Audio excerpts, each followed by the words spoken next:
they also have teeth. Who are you? I'm just a little guy. Person here. Yeah. Look, we were discussing troll biology. Yeah. Nana, you're not in the captions, are you? Oh, no, I'm not. I was like, something's missing here. Anyway, hi. How are You you, sent me them? freaks? Yeah? Roll up. Oh.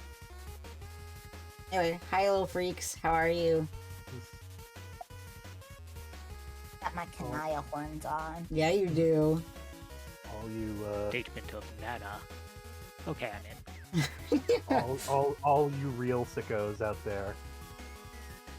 We gotta get Orville some horns.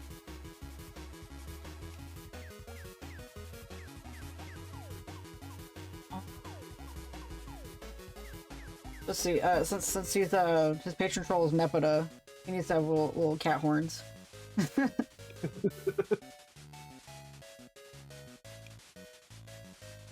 All right. So, how is everybody today? You ready for some home in the stuck? Oh, I forgot to mute us.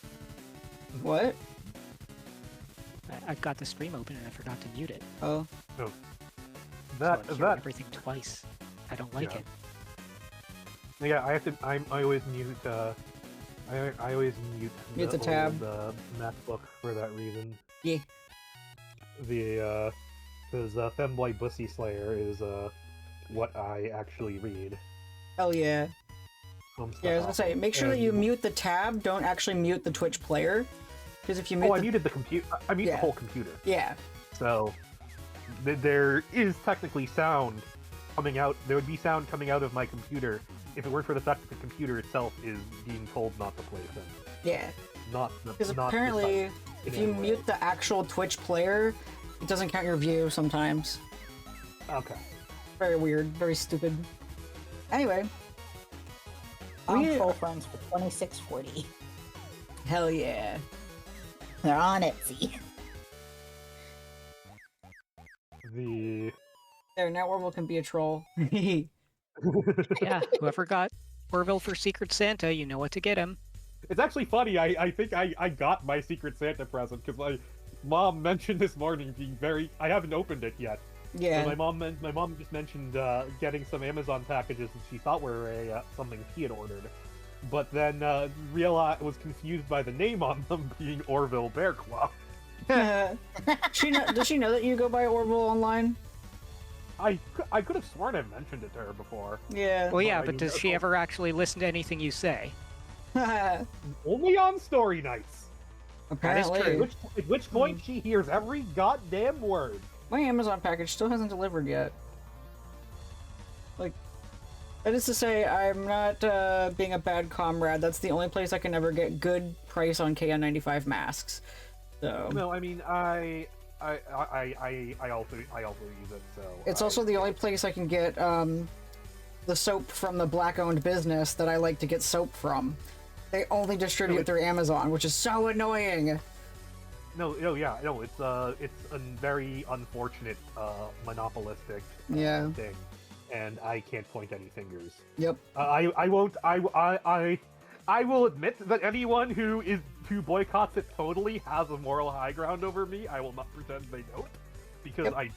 there is some purity in that, I think. But I am not going to judge anyone for having to buy from something that has a goddamn monopoly on the planet, for the same reason that like yelling at poor people for buying from Walmart Yep. is unproductive and honestly kind of classist. Nana Amazon taught just me. has the cheapest rhinestones. Yeah. Nana taught me today that guess who funds Hasbro but the US military? Yeah. I learned a thing. Anyway, Orville, would you like to catch us up on what we have done so far in Okay. Act 6 Intermission 1 and Act 6 Act 2? Okay, so we have been introduced to four new children who are not actually really new people because they are actually the child forms of the guardians of the kids from the first Session. 5 acts. Yeah, from first session. So we have we have Jane Crocker, who is Nana, as in the character and also as in voiced by the user.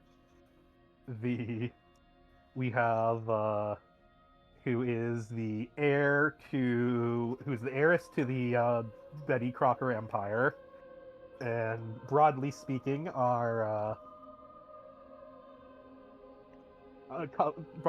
has been our primary point of view character. Either John. Yes, exactly. He fills the John archetype. It's very naive, yet wholesome, yet easy to manipulate. Kind of an individual. Kind of an asshole. Yeah. But like, I mean, in a world of assholes, one of the more nicer assholes. Yes, one of the ones where it's like that. Yeah, like someone who's an asshole, but in the way that like every 13-year-old's an asshole. Yeah. Keep in mind, these ones are 15. Okay, well, Yeah. 15-year-olds are still assholes.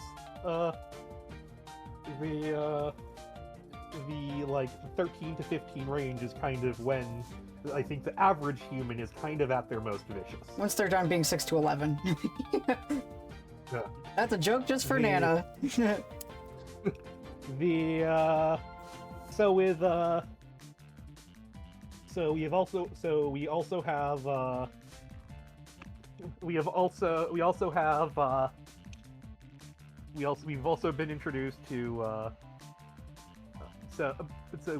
been introduced to Jake English, Roxy Lalonde, and Dirk Strider.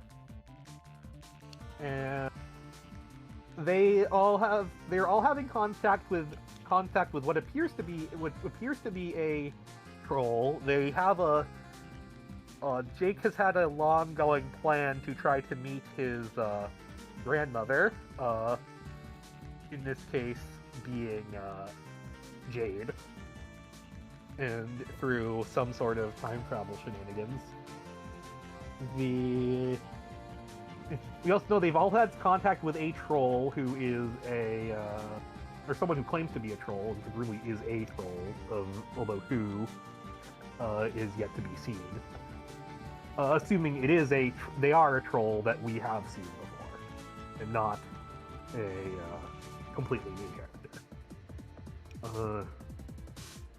I feel like it just keeps happening. A lot of it just keeps happening would imply that it is probably someone we already know in some shape or form. Yeah. But Some shape. Whatever that may or may not mean. I was gonna say, emphasis on the some shape or form.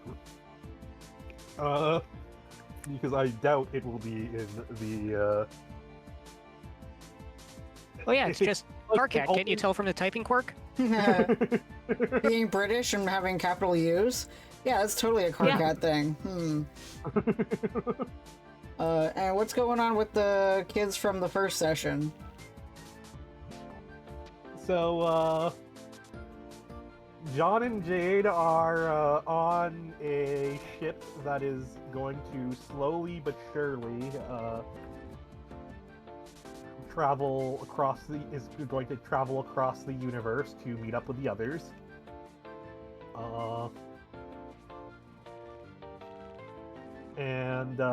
So while Rose and Dave are with the surviving trolls, and some semi-surviving trolls, maybe.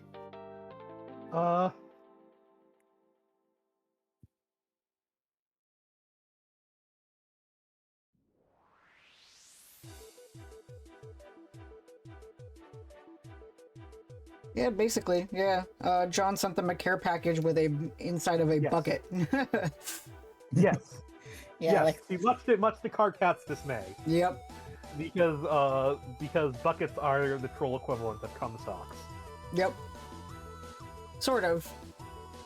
Colloquial cum socks. Yeah, colloquial. I'd say it's cum more sock. like a used condom, actually. Yeah. Well, obviously the one that John sent hasn't been used, but... Yeah.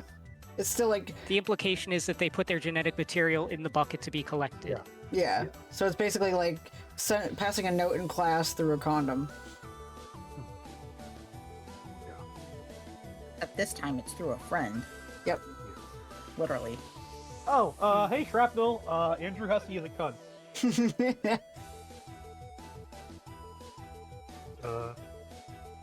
There's some time shenanigans going on with. But a different kind of cunt than the kind Shrapnel cunt. Yeah. Shrapnel is using the Australian comma. Oh, Nana's PNG is based off of the salamanders from Homestuck itself. I just recolored the robes. They hold my robes. But Vlad made the other ones. So if you're looking for a PNG tuber, if you want to commission someone for a PNG, Vlad's your homie. So yeah, that's what's been going on in Homestuck. There's some temporal shenanigans going on with this new session with two of the characters and whatever, you know. They mentioned that they're from the future somewhat. Yeah. You'll get to learn more about that as we go. So. Just playing this delightful pony music. It's a little overstimulating, so I'm going to switch it. Okay, let me pull up the command. Because we always need to have the triggers. We have about 100 pages left in A6A2, and then A6 Intermission 2 is about 153 pages. So we could easily get those two done today. Oh boy. As I was saying to Nana earlier, I find it interesting, as I've been listening to Homestuck music again. The music uses a lot of arpeggios and stuff, so it just keeps happening in the music itself. So Yes, share with long Uzi about ago- Cashew, yeah. long ago, when I lived in Pennsylvania, my partner at the time found a cat underneath her neighbor's upturned boat in their yard in like 100-degree weather. And she adopted this cat, and a bunch of little cats came out of this cat. And we were all like, okay, so yeah, we need to find some good homes for these cats. We're going to, go around the neighborhood, see if we can find good homes. But one of them would just constantly cling to me, and like, he was little tiny, and he would lay on top of my phone, and I had to take him with me. And that was Cashew. Yep. And we pair bonded. He's basically my familiar at this point. He traveled with me across the world. Holden is his new... Daddy. Sure, Daddy. Daddy. We'll call you that. So you get to share spell effects with him? Yes. And thanks to some custom rules, I get an automatic reroll whenever he helps me cast a spell. Oh, nice. And just like Nana and Cashew ended up looking like each other. You know, they both got that kind of like chestnut colored hair, and they both got those worried eyes, and like they're both skinny and very clumsy, and they both can make crumbs from soup. That's a spell you usually cast with them. You usually cast Yeah, with transmute, An AoE of crumbs. Yes. Transmute soup to crumbs. Yeah. It's an AoE thing. Yeah. Yeah, Cashew is Nana's. My cat was originally Eleanor, but Eleanor died literally a week after Nana and Cashew moved in.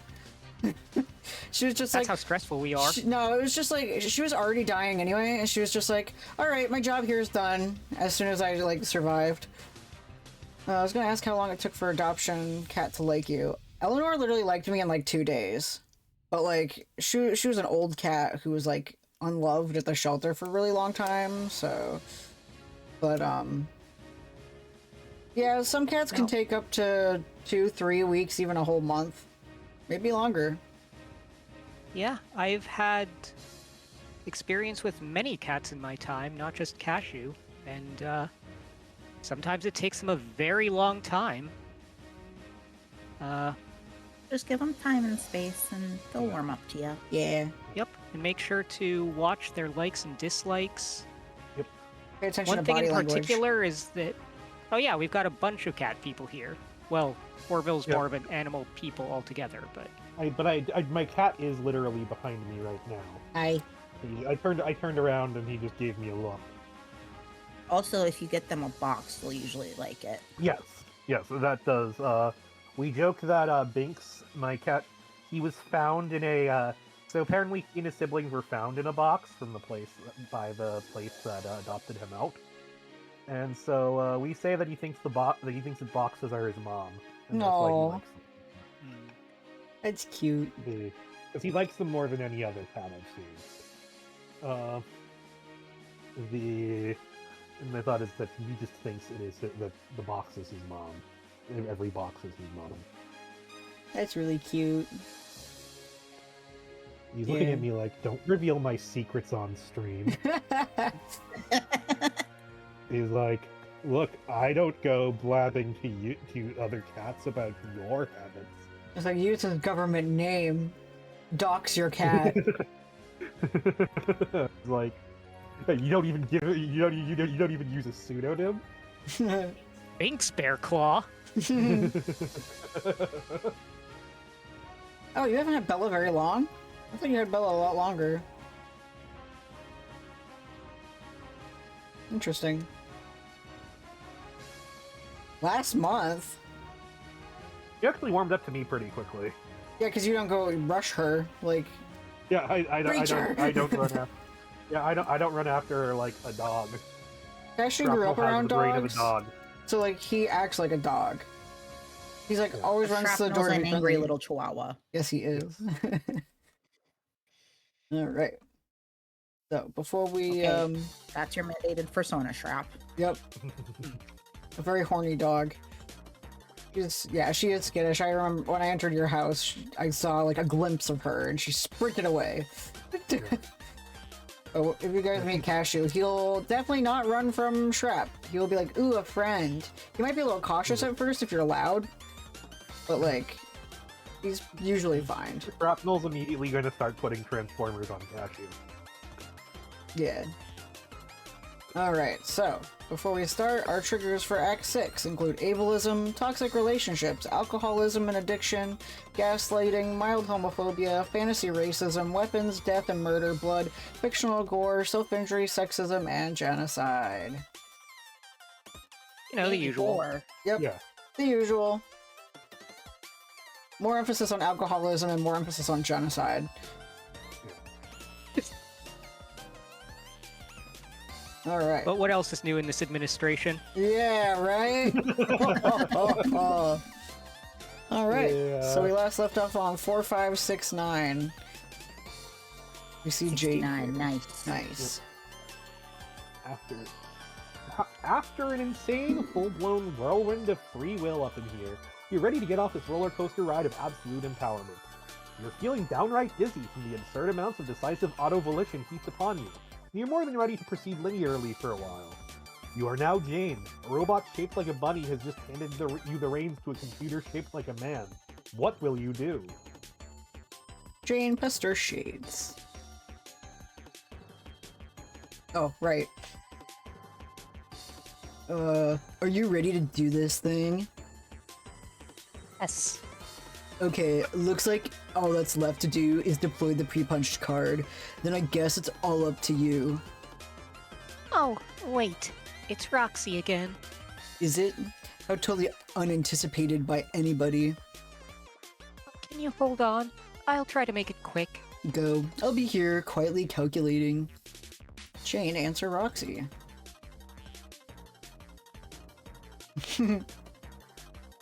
I like that he winks. Yeah. Alert, alert, alert, alert, alert.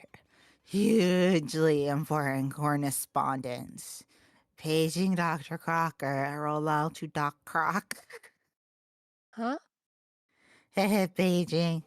I bet you would like to get paged, huh, Jane? Sweet innuendo. I'm not sure that qualifies as innuendo at all. Wonk, wonk, wonk, wonk, wonk, wonk. I honestly think you misspell things intentionally more often than not, regardless of blood alcohol content. You have just typed wonk 5 times in a row. Only just begun to walk. What is this urgent thing about anyway? Is it about your booby trap? Because you're too late. It already blew up my whole bedroom, thank you very much. No. I mean, I still feel shitty about that, but it's not about that. I know you already ran it because I've been talking to the shades. Me too. Right now, in fact, and I'm in a bit of a hurry. What is this about? What are you even doing?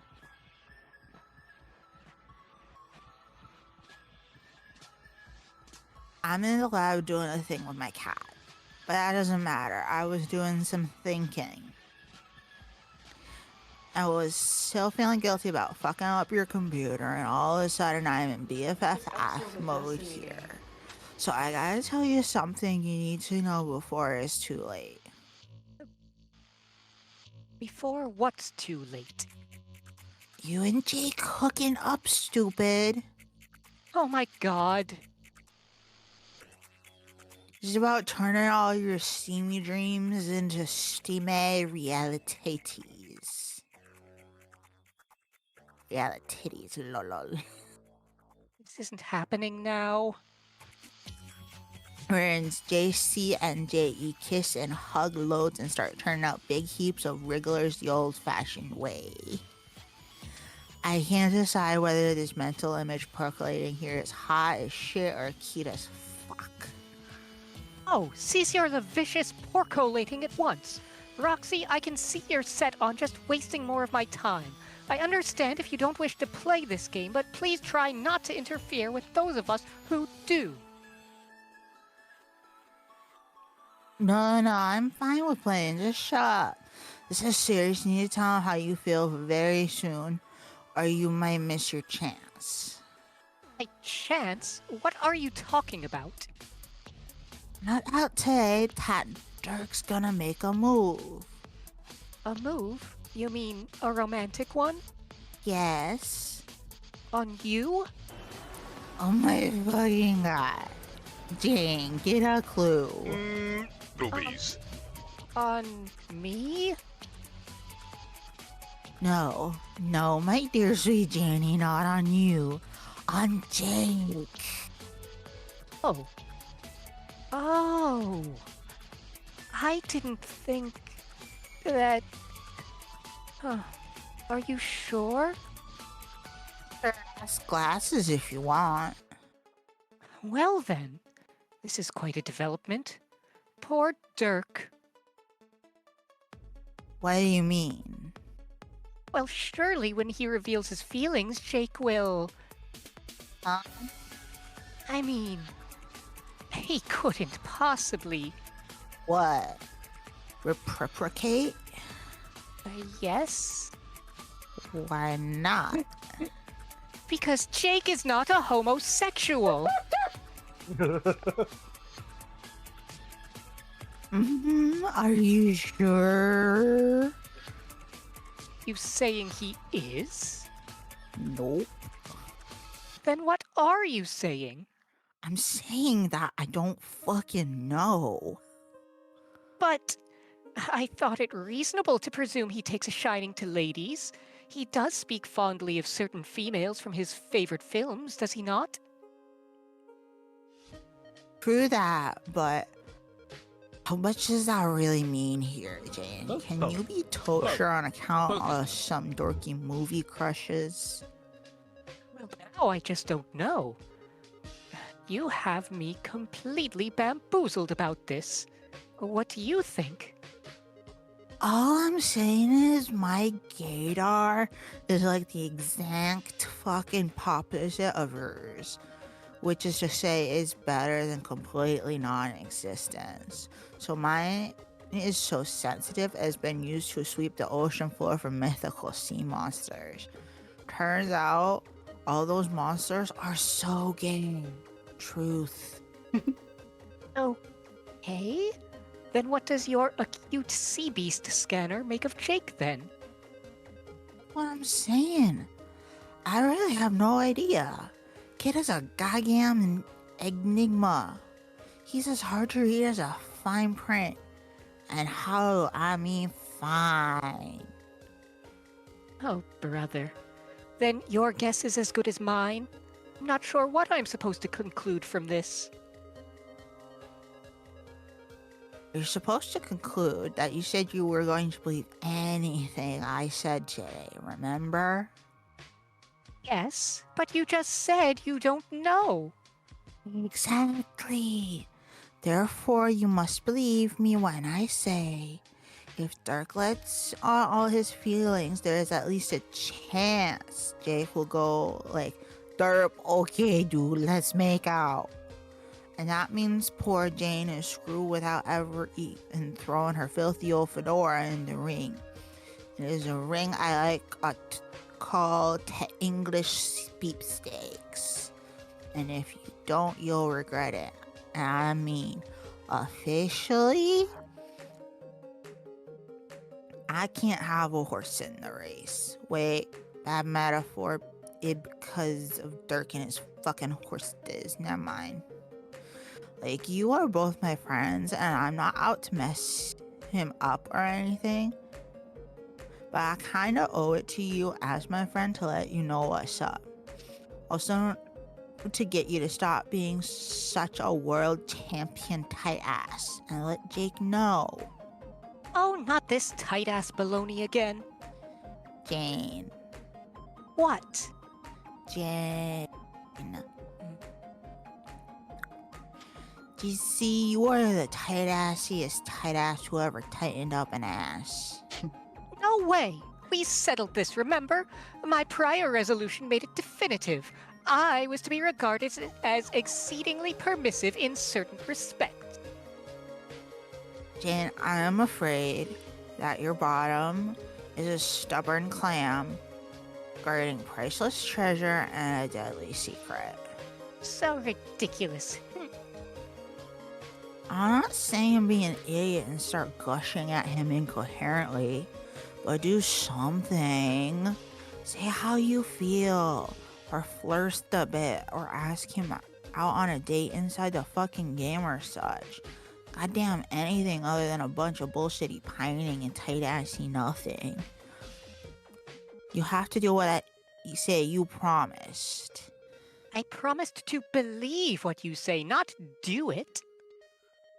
Those two things are precisely the same shit.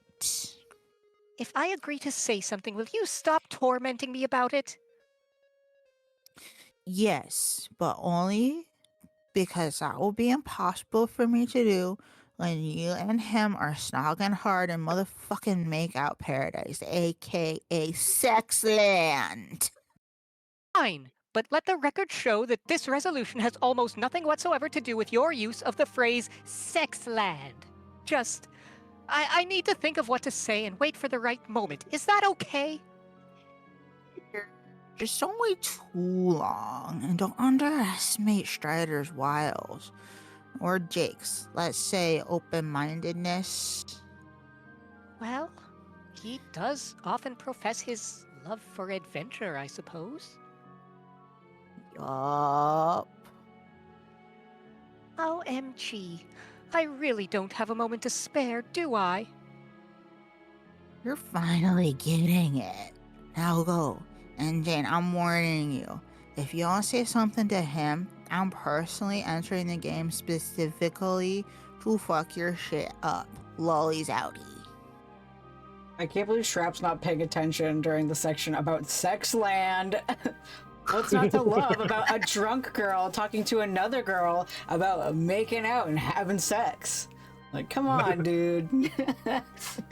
Well, we haven't gotten to the ocean bit yet. Yeah. That We will certainly pay attention when the ocean bit happens. Yeah. Alright, we get a sound page. It's of Hard to Rise Up. If it will load for me. Load. It's not even fucking loading. Oh, here we go.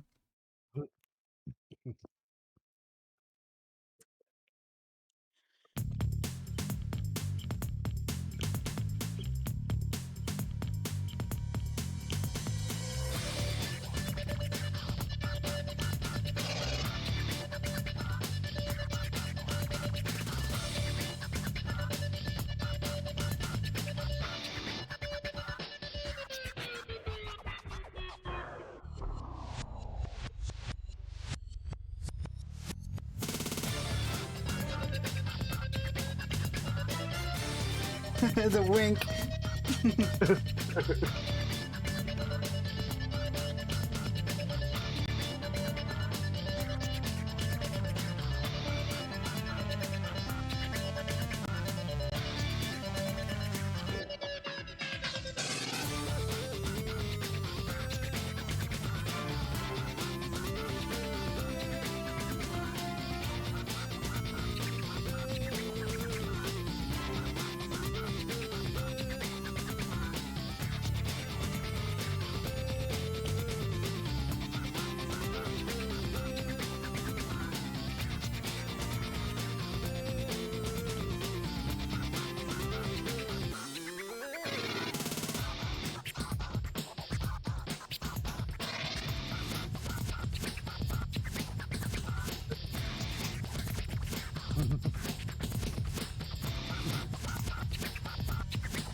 There she is.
Just fucking seismic tossed him.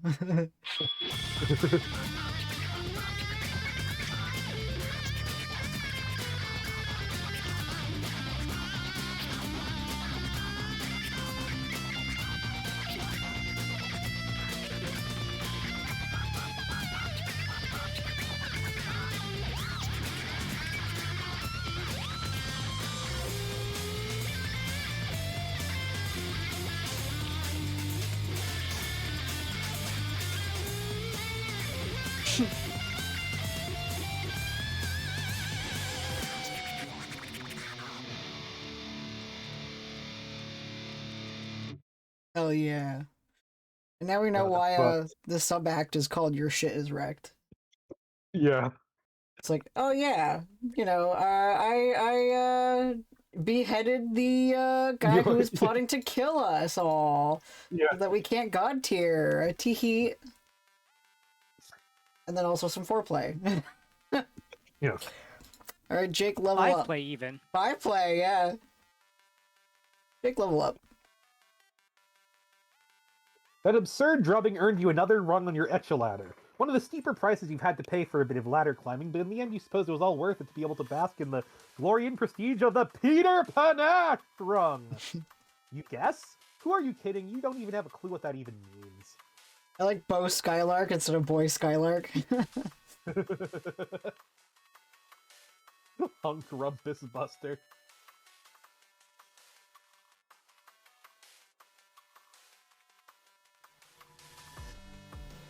I'm reading them all. BlueLookersNude.com.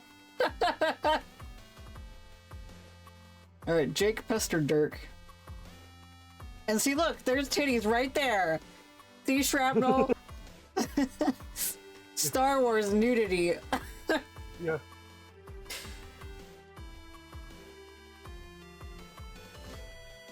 Ayla Sakura titties.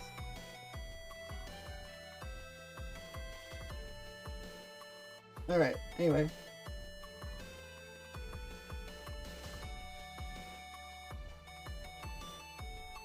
It's you, Orville. You're... And now it's been corrupted. Oh, yes, Bro!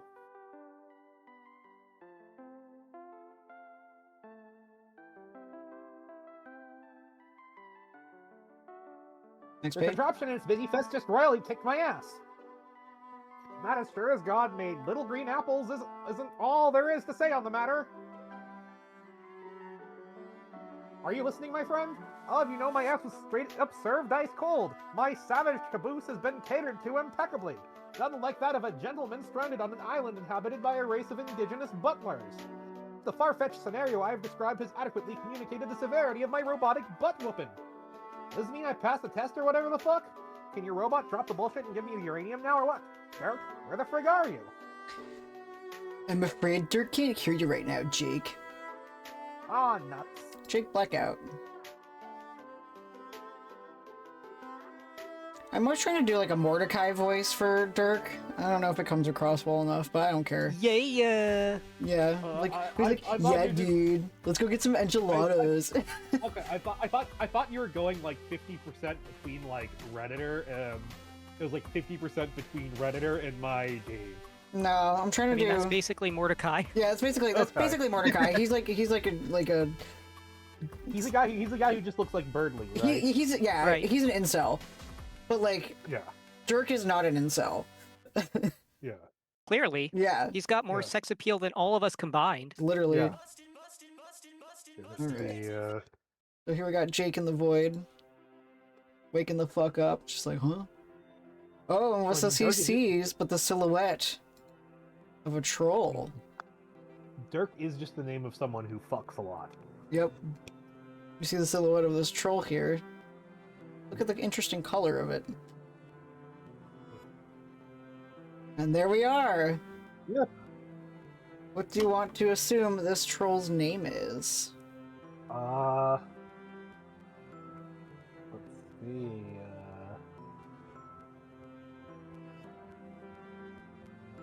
I want to say Vriska Jr. That doesn't fit the naming scheme, unfortunately.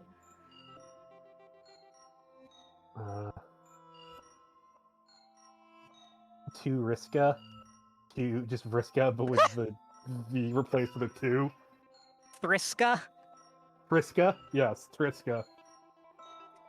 Hold on, But my pen's spelled not working. to Vriska. There we go. Gotta get my pen to work. Riska. Iconic. I love it. Yes, so far the one from Act 5 that looked like a radia you named Clophis. Yeah. And this one is Triska. Yeah. And we look at Jake. He's feeling some kind of way about this blue lady. Yep. Sklooble is not enough letter, or it's too many letters, Shrap. I think there is like a Kloby or something. Yeah, you did, like Sklooble. I'm looking at my sheet here, but there's so much. Looks like that's what I named Eridan. Shloby. Shloby, yes. Actually, Holden is the right amount of letters. Thank you very much. Anyway, Jake wakes up amongst all these Tinker Bowls. Nanobo. Jake Pester Roxy.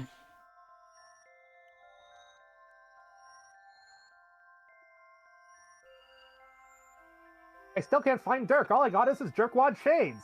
Surprise, sir freaking prize. English, can't you see I'm fuck deep in all these stupid meow cats? Oh? No. I can't see that, actually. Also fuck deep and busy. What is it? Just seeing if you had heard from him yet. I would really like to speak with him today. You know, like actually in person, instead of through his aggravating liaison, who is so far up his own ass with this HAL 9000 chick, it's redonkulous. Is he avoiding me or something? I hope I didn't piss him off through some indiscernible slight. Gosh, he can be sensitive. Nah, he's just biding his time, I guess. Huh. Well, okie doke. Man, I just had a crazy dream after getting cold-cocked by his roughhouse droid. Yeah, there's been that going around. What? Dreaming. What was yours about? Well, I don't want to alarm you or anything, but it may have just featured none other than the girl of my dreams. What? She had sharp, funny horns and a nice blue dress, and she may have been some sort of spidery vampire? I don't know. It was very brief, but she waved to me. No, no, no, no, no, no, no, no, no. This won't do at all. What won't? You slobbering over some alien dream girl. Fuck that, I'm having a hard enough keeping track of the Jake Stakes as it is. The Jake Stakes? The Jake Stakes. Also, who said she was an alien? I just thought she was some kind of pretty monster. Listen, bro, I know you love adventures and dumb shit like that, but you are forbidden from thinking about her again. Okay, I mean, this is a strange reaction, Roxy, but okay. It was a figment of my imagination, so what choice do I even have? Exactly. She was a fake girl, so forget it. A fakey fake fluke. Wait, just a minute. Has she talked to you about anything yet? Anything? Yes, I do imagine our last chat could fit that description. No, I mean about anything serious. Feelings lazy. Ways, shit. About your emotions. Not really. I knew she'd procrastinate on this. On what? Can you just message her now? Sure, but what are you talking about? Should I expect a serious exchange about feelings and whatnot? Depends on the present magnitude of her tight assery. Someone needs to move you fuckers along and get some stuff out in the poppin' already. Wait, would this be about certain unrequited pinings you might have alluded to earlier? I didn't say nothing, I ain't saying anything to that effect. Indubitably! Miss Zipperlips, was it? Humorously misspelled, of course. Zwip. I guess I can't help but wonder if that truly is the way she sees me, or if it is just some wild ego-stroking delusion on my part. I always get the sense that people sort of fancy me, but who knows, I could just be miles off the old rocker about that. You're right, I think it's high time we cleared the air on some things, even if there's a chance it gets all awkward and prickly. That is what being brave and adventurous is all about, after all. It isn't just about summoning the courage to pilfer some priceless loot from trap-laden catacombs, or shooting at stuff with two guns at once. There are treacheries of the heart to consider. Oh, you dork. But yes, do that. Shit, I gotta go. I think there's someone in here. Are you in danger? Fake Pester Jane. Aloha, madame! Eek. Hey there, I was actually about to message you. Sorry, I'm laughing at Shrapnel's comment. Have you heard about the High Elves, Shrapnel? I hear Daedra worship is becoming increasingly prevalent on Somerset Isles. Yes, I've heard that maybe your correspondence was forthcoming. You did? I just got off the horn with Roxy. Wait, what did she tell you? Well, not anything all that specific. Oh, did she goad you into writing this message? Oh, you know how it is, what with her ways. What ways? You know, ways. I believe they are not incongruous with those of a feisty and provocative young woman. Provocative my behind. She is skirting dangerously close to meddlesome territory. No, it's really not like that. Hold on. God damn it. It's just Dirk's inscrutable WrestleBot acting up over there. What the fuck is it doing now? Has one of his gadgets been causing trouble for you over there as well? If by causing trouble you mean clobbering the ever-friggin' tar out of me while still switched to the novice setting, then yes. But that is not why I messaged you. I will not be deterred here, Jane. Deterred from what? Jane, I think it is time we had an honest-to-goodness dame-to-fella talk. Like about our stuff, you know? Our stuff? Our feelings, like how we feel about each other. Yes. Okay. Out of line in suggesting we've been tiptoeing around some things here, do you? Have we? I think so. It's just a hunch. Is there something you want to say to me, Jake? About how you feel? Absolutely. I feel that total honesty between us will be the best policy as we begin our journey together. So I say, let's put all the facts on the table where we can both see them. With that in mind, I would like to ask you a question, Jane, and I hope it doesn't strike you as being too forward. Go on. Maybe it's just my imagination, but I've picked up on some certain, let's say, hints.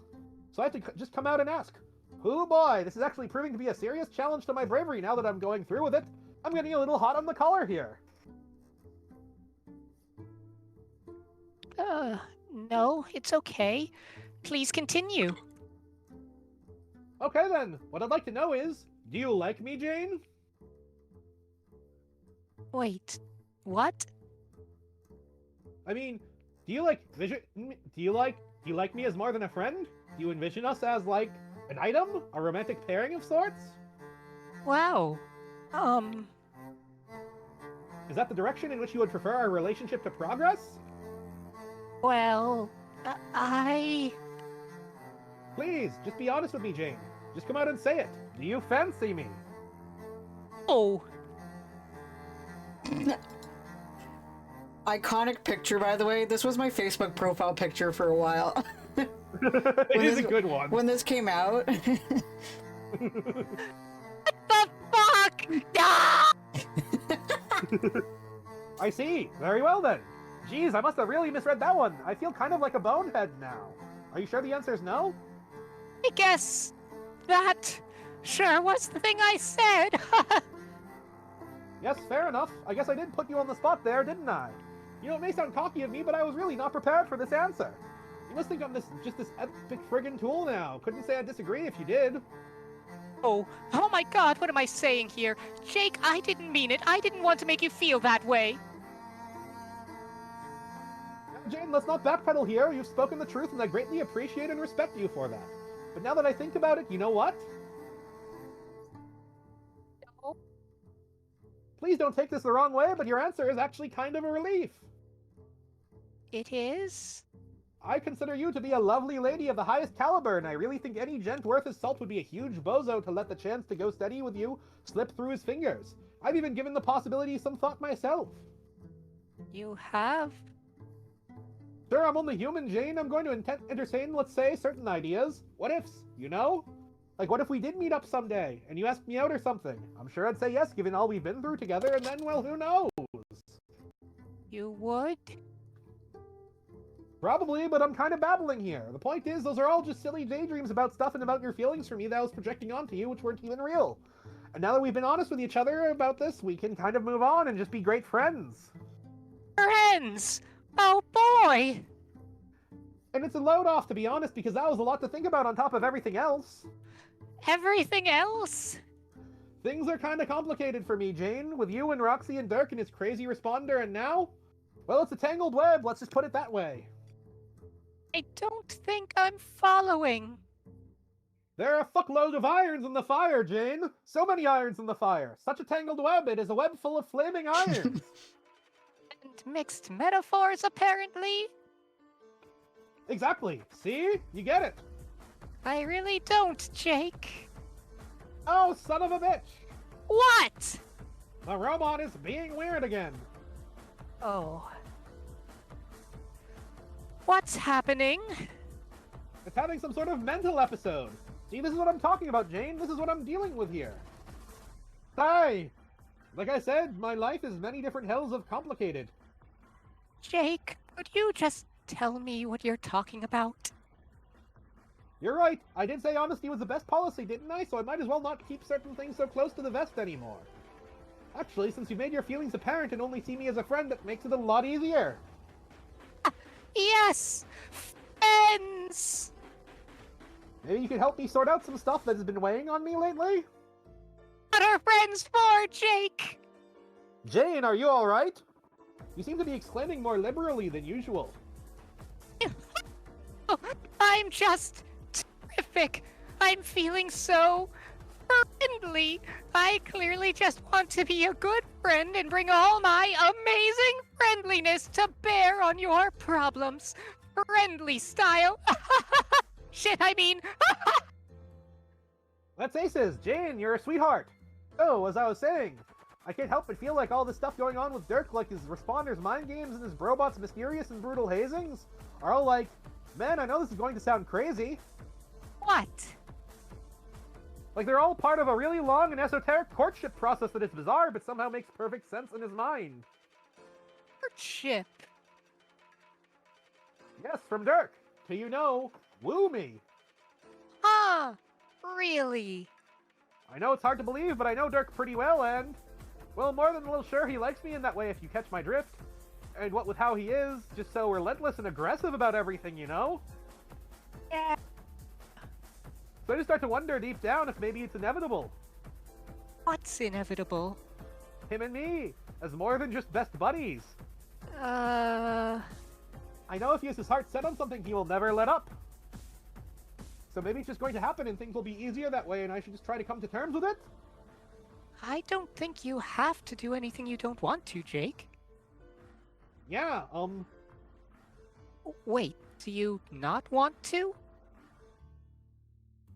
like I said, Jane, I'm inclined to entertain certain ideas and what-ifs, that's all. I mean, we do get along really well and share a lot of interests. I'm not saying I'm really gung-ho to the max about the proposition, but yeah, I've given it some thought. I don't know. Do you think that's weird of me? Or even considering it? Well, no. I don't think that makes you weird, Jake. Really? I think that... What, Jane? I think that it's great if you are open to exploring these feelings.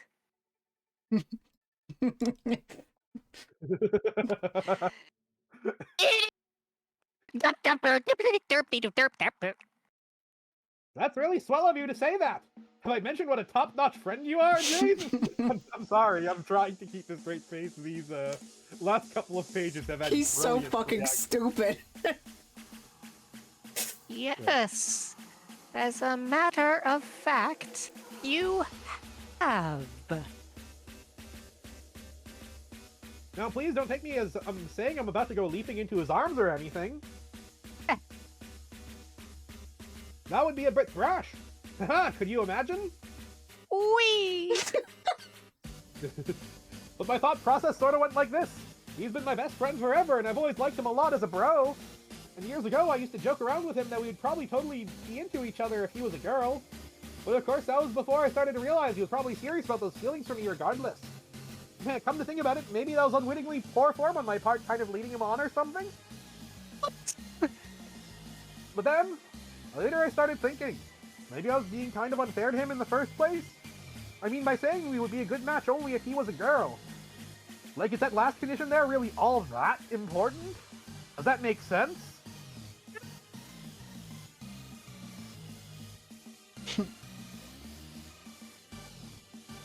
You are incredibly understanding, Jane. Thank you so much for listening.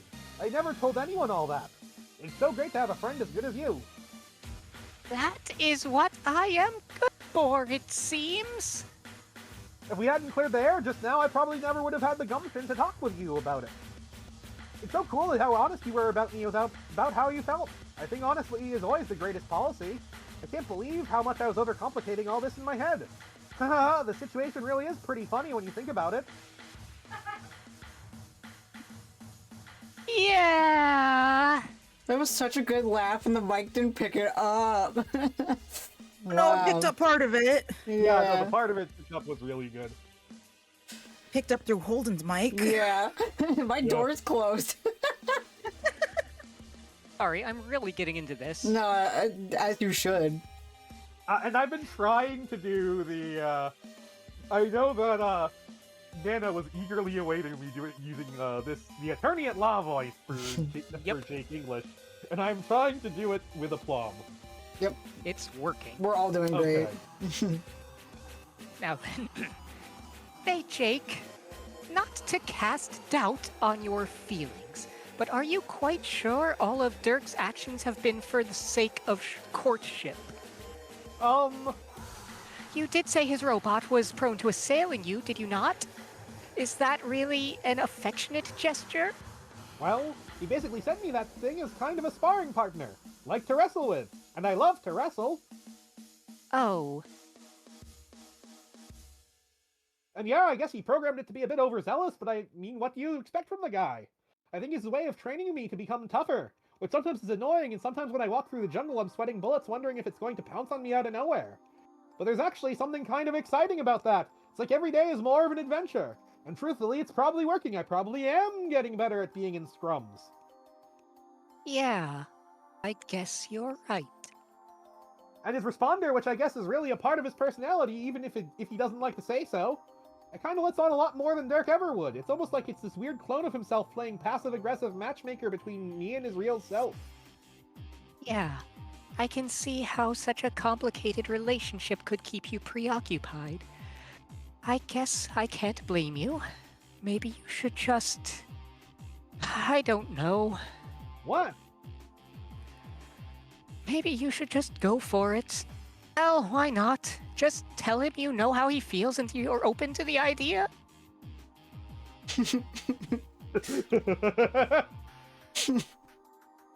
Oh, seriously, what the fuck was that? Are you shitting me with it? That sure was the thing I said, haha. Well, what are friends for, Jake? Stupid, stupid, stupid! Friendly style, haha. Ah! I think that it's great if you're open to exploring those feelings. Oh my god, please just kill me. Hey, Jane, shut the fuck up. Whee! Maybe you should just go for it. Fuck, fuck, fuck, fuck, fuck, fuck, fuck, fuck. I mean, at least she's not being homophobic. Yeah. You really think so? Yeah, sure, why the hell not? Well, I was kind of going... Well, I was kind of going to let it play out and just see what happens and go from there. But you think a more proactive approach would be better? Well, he likes you. You seem to like him well enough. Just... yes. Why not? Sounds good to me. Wow, I must say this sort of advice surprises me coming from you. And why would that be? What, are you expecting me to advocate a more conservative approach? To tell you to keep being shy and cagey and keep beating around the bush indefinitely? What would ever give you that idea about me? Yes, I guess that certainly is a strategy to consider. Jane, I must say your perspective on this is refreshingly bold. I believe you will find that as refreshing boldness goes, I am simply the best there is. Haha, sure looks that way. Screw it! Ask him out. Just kill the suspense already. Become boyfriends and such. Have some babies. Oh no, Jane, the decision to sire children with your best bro is not one to be taken lightly. Okay, I think I have to go. I have this stupid game to play. And will, preg, the fuck? and preg, and preg. I mean, It just keeps the game- happening. Yeah, the baby in you is real. Again, this keeps happening. He is so fucking stupid. Oh yeah, no, he's a goddamn moron. I That love he's it. like the exact reason why we always say make I statements and never assume what the other person is thinking. Because he just never let her get a word in edgewise. And I feel like you should know that fans of Homestuck at the time absolutely hated Jane for being a whiny little bitch baby. I think it's very understanding given where she's with the awkward position she is caught in. Yeah. Yeah. It's a very, but again, fandoms have to see every character as precious cinnamon rolls are worse than Hitler. So, I Yeah, guess that people hated character Jane. who's being moodly has to be one of the it has to fall into the worse than Hitler category. Yeah, like people Oh, hello, hated Ren. Jane. Hi, Ren. And I don't know Yeah, why, Ren. because she's such a well-written character.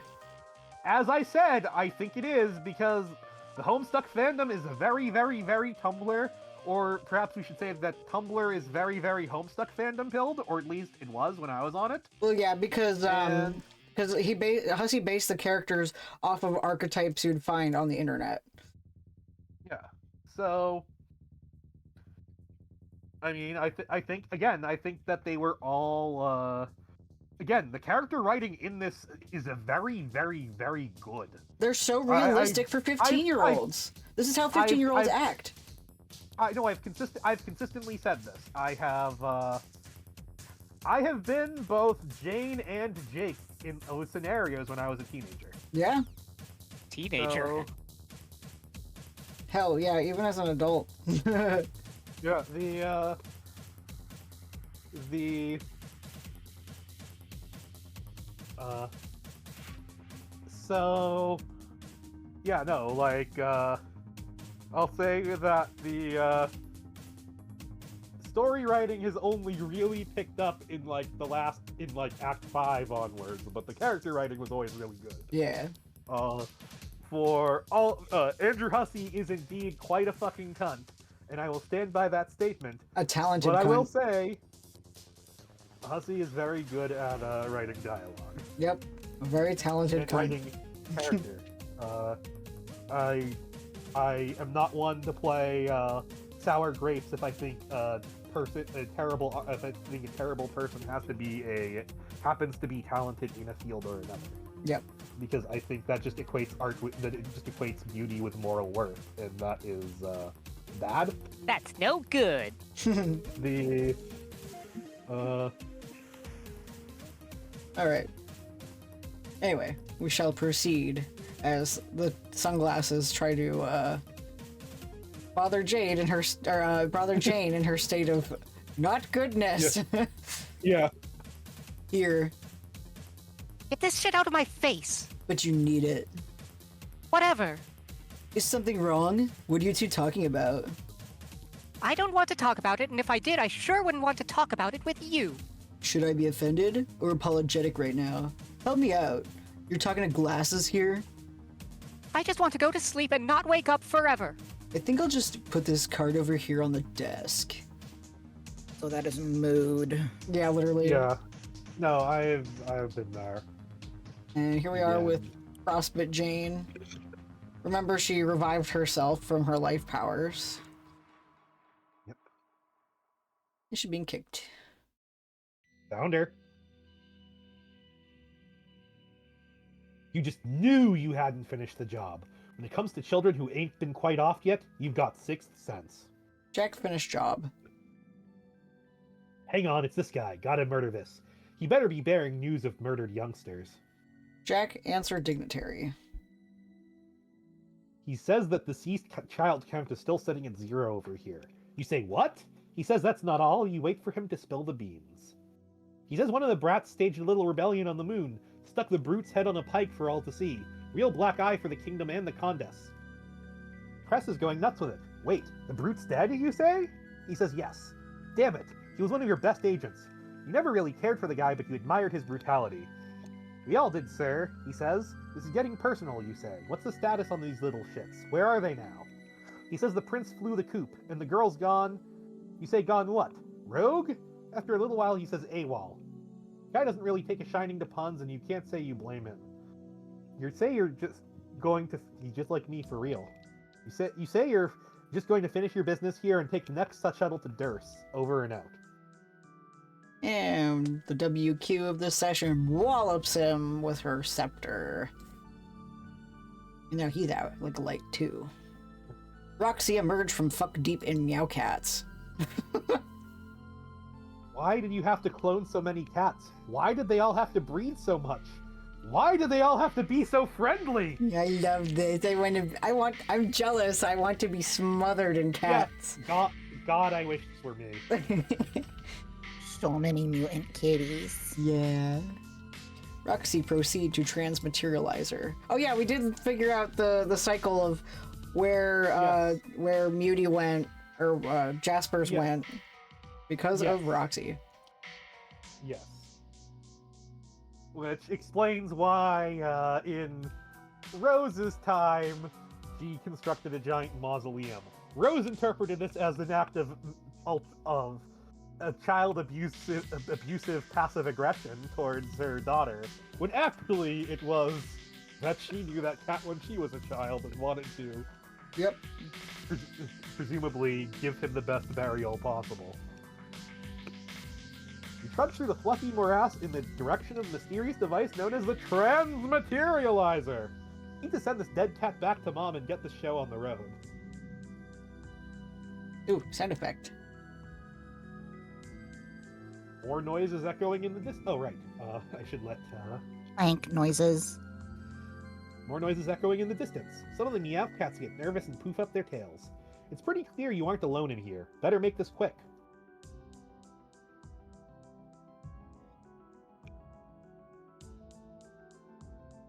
You never quite understood what the point of this thing was. It's old and damaged. Whatever is supposed to show up on the screens is blacked out, either due to the damage or due to this whitey blackout bullshit that seems to follow you wherever you go.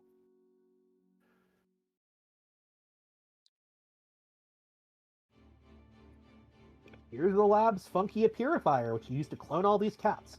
You use your other purifier to make paradox slime from cats, gather and mix the slime in this machine, and crank out the mutant kitties.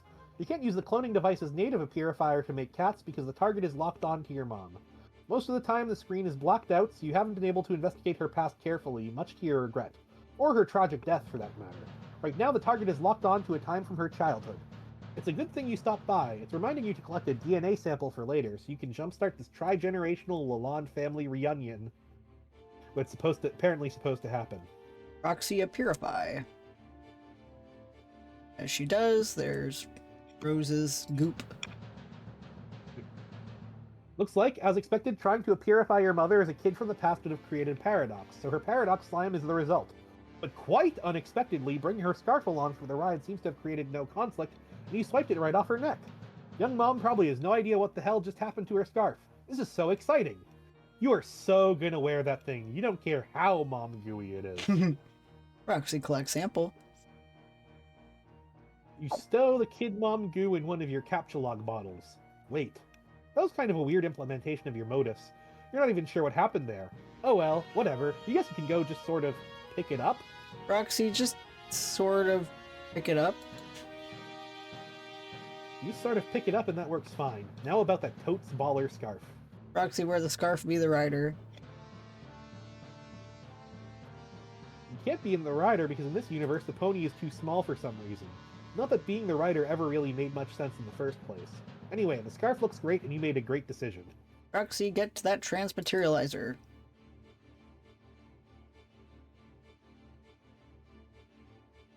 This is probably the most perplexing device in the lab to you. It seems to be some sort of a purifier, centrifugator hybrid, but it uses a massive amount of power, far more than simpler a purifier uses. Sending Freelish home should nearly deplete the entire fuel gauge. You have no idea what could possibly account for the extra power consumption. There are many other puzzling things about it. You don't know what the deal is with that frog up there, or the strange cracked disc symbol, or the arrow which is locked firmly on the B1 side. It's all completely meaningless to you.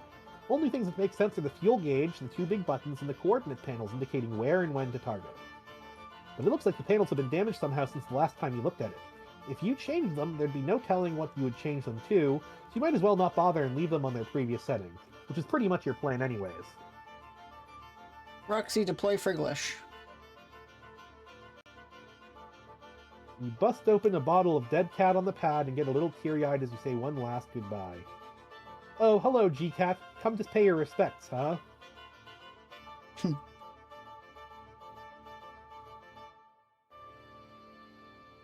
G-Cat unceremoniously washes a paw with his omnipotent green tongue. Nothing to say there, buddy? No remorse at all? This is all his fault, of course, even though he probably didn't mean to get him killed. At least you think you didn't. Duh, who are you kidding? You can't stay mad at cats. Others gather round to bid farewell to their common ancestor. This is probably the closest you'll ever come to receiving a proper funeral. Roxy, send him home. A mutant kitten does the honors, intentionally or otherwise. Bon voyage, friend. We get a sound page. Friglish fast forward to Jasper Sprite.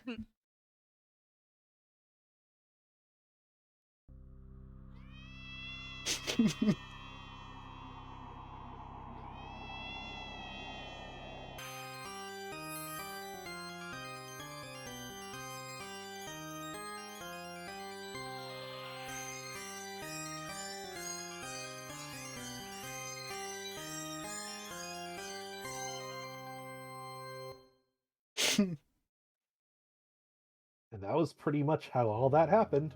Jasper Sprite, say hi to everybody. What do you think this is? Act 6 Intermission 2?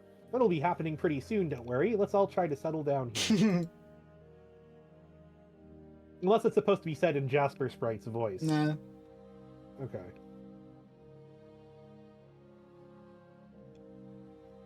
That's that, you guess. Hey, where did all the cats go? G-Cat, can you go do something pointlessly mischievous again? Wait, there are a few hiding behind the equipment there. It looks like something has scared them all off.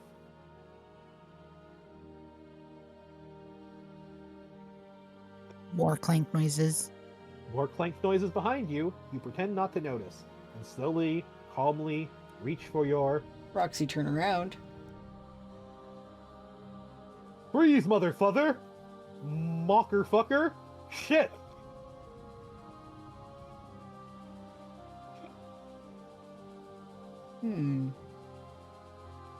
There are a lot of them today. They must be getting more desperate. That's a lot of mayors.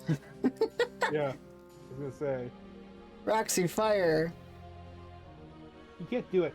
They may be dangerous, but you know they're only looking for food. You have this awful feeling these guys sneak in here now and then to hunt for cats. Best not to think about it, really. Gotta figure out some other way to get out of this jam. Roxy, So they're out. Roxy solicit GCat for assistance. With a sound effect. Dread. Maybe he's in one of his arbitrarily helpful moods? What do you say there, friend? Little help? And he fucks off. God damn it, GCat. And he purifies where the pumpkins are. Roxy, run! You hoof it back to the window on the double. The famished ruffians are in hot pursuit. Yeah, remember that Carapacians are vegetarians, so they're probably very attracted by this very green room. Yes. Alright, she flies through the window again. But They're now, not elves, but she thinks they are elves. suddenly we're with Dirk. And her window is disconnected. GCat poofed her window away, so now she's stuck in the void.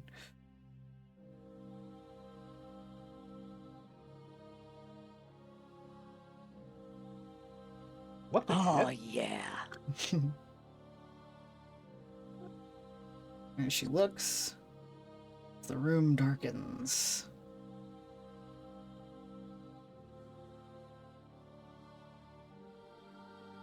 Get a big blue, weird blue sky thingy going on. Oh, we see another silhouette with an interesting color. Do you have a name for this troll? Okay. Let's see.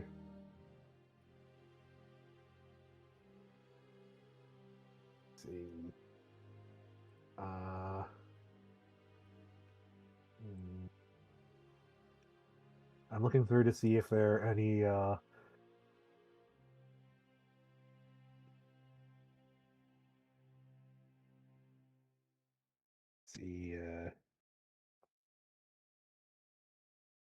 was gonna say Sneed, but Sneed doesn't fit. Sneed with three E's.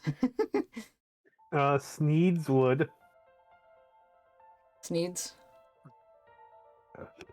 With an S.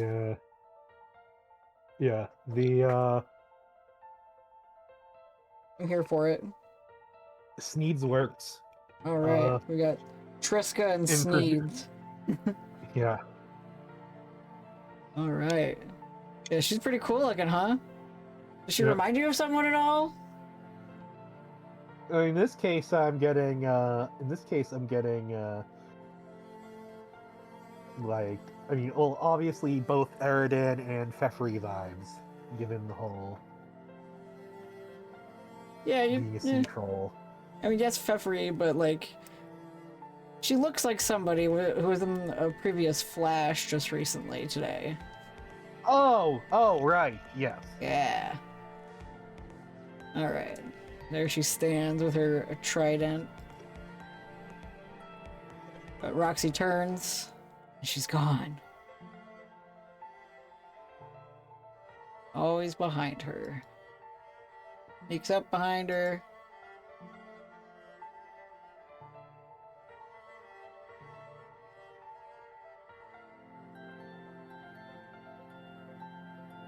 Oh. Woolb East, bitch. Yeah, you just say count some wooble beasts. Yeah. Count some Woolble beasts, bitch. Dirk examined fenestrated plane. This thing just appeared out of thin air. Did someone scientificate it to you? Or is it that damn cat again up to his tricks? It looks like it's one of Roxy's. Maybe she knows what's up. You should probably ask her. Dirk, ask Roxy. He doesn't respond. Must be busy with something. Probably just goofing off and drinking up a storm as usual. Looks like he'll have to wait anyway. Someone's messaging you. Dirk, answer.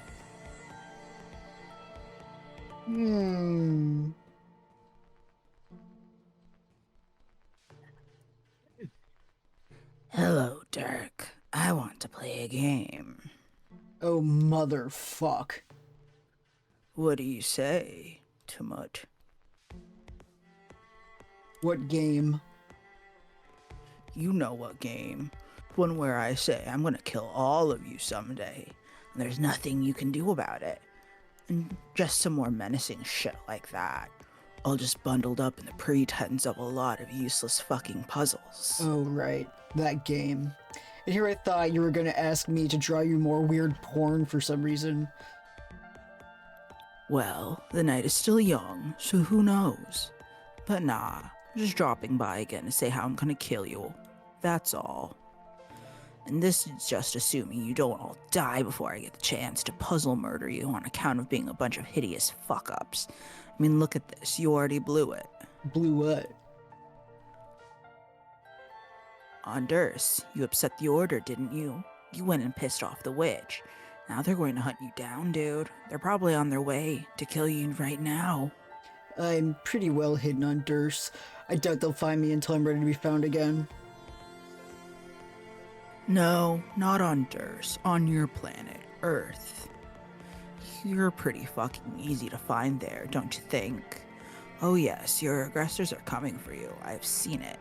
In fact, they're probably already here. Yeah, well, I was expecting as much. It's kind of why I was on my way to the roof just now. So I was interrupted by this window appearing, and then by you. Maybe I should try plugging it in?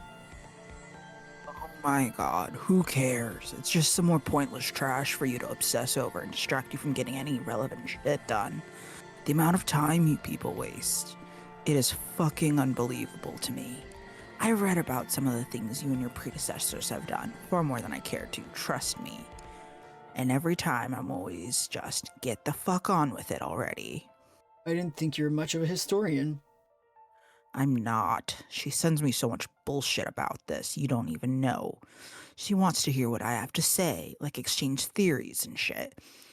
And I have to just be like, bitch, I don't goddamn care. Every time. But it doesn't matter. What's the next thing I invariably find on my terminal? Another goddamn wall of text. All color-coded and formatted for me to read, and everything. Just walls and walls of candy-ass, tutti-frutti fucking shit. Loads of text. Of people babbling, mostly. We are talking about migraine-inducing diuretic verbal suicide drops of ugly fucking words. Impenetrably asinine rainbow freefalls of frivolous banter. Got it? So I say, what is this? I told you if you sent me any more fan fiction, I would fly to Prospect and murder you in your sleep. Which I still might do regardless, but anyway. She says there are actual ancient transcripts. I'm like, well, fuck. How can these people talk so much? I feel like I'm picking up some bad habits from you windbaggy piss faces. Look at this. I wasn't even gonna go off like this. This was supposed to be just an in and out. Fuck you. I'm done here. Anyway, later, you horse porking twit. Wait, just one thing before you go. Your sister was saying you were having some doubts about playing. Is that true? She's not my sister. We don't got sisters. It's not a thing. Don't drag us through your nasty human familial mud. Of course I'm going to play. I was just saying I wouldn't. You know, to fuck with her and make her cry. Like I have a choice but to play.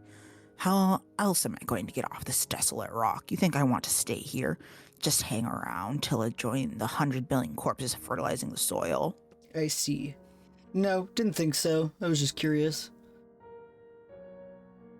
Human curiosity is contemptible. She shares that with you, and I can't fucking stand it. Gotcha. You sure seem to hate us, but I notice it doesn't stop you from talking to us frequently, or at least me. Surely there must be at least one of our virtues you admire. Yes, ambition. That's the only good one, and I think you got that, which is maybe why you're the only one I can put up with for any duration. Let's call it a grudging respect, which is the only kind that's even worth a fuck.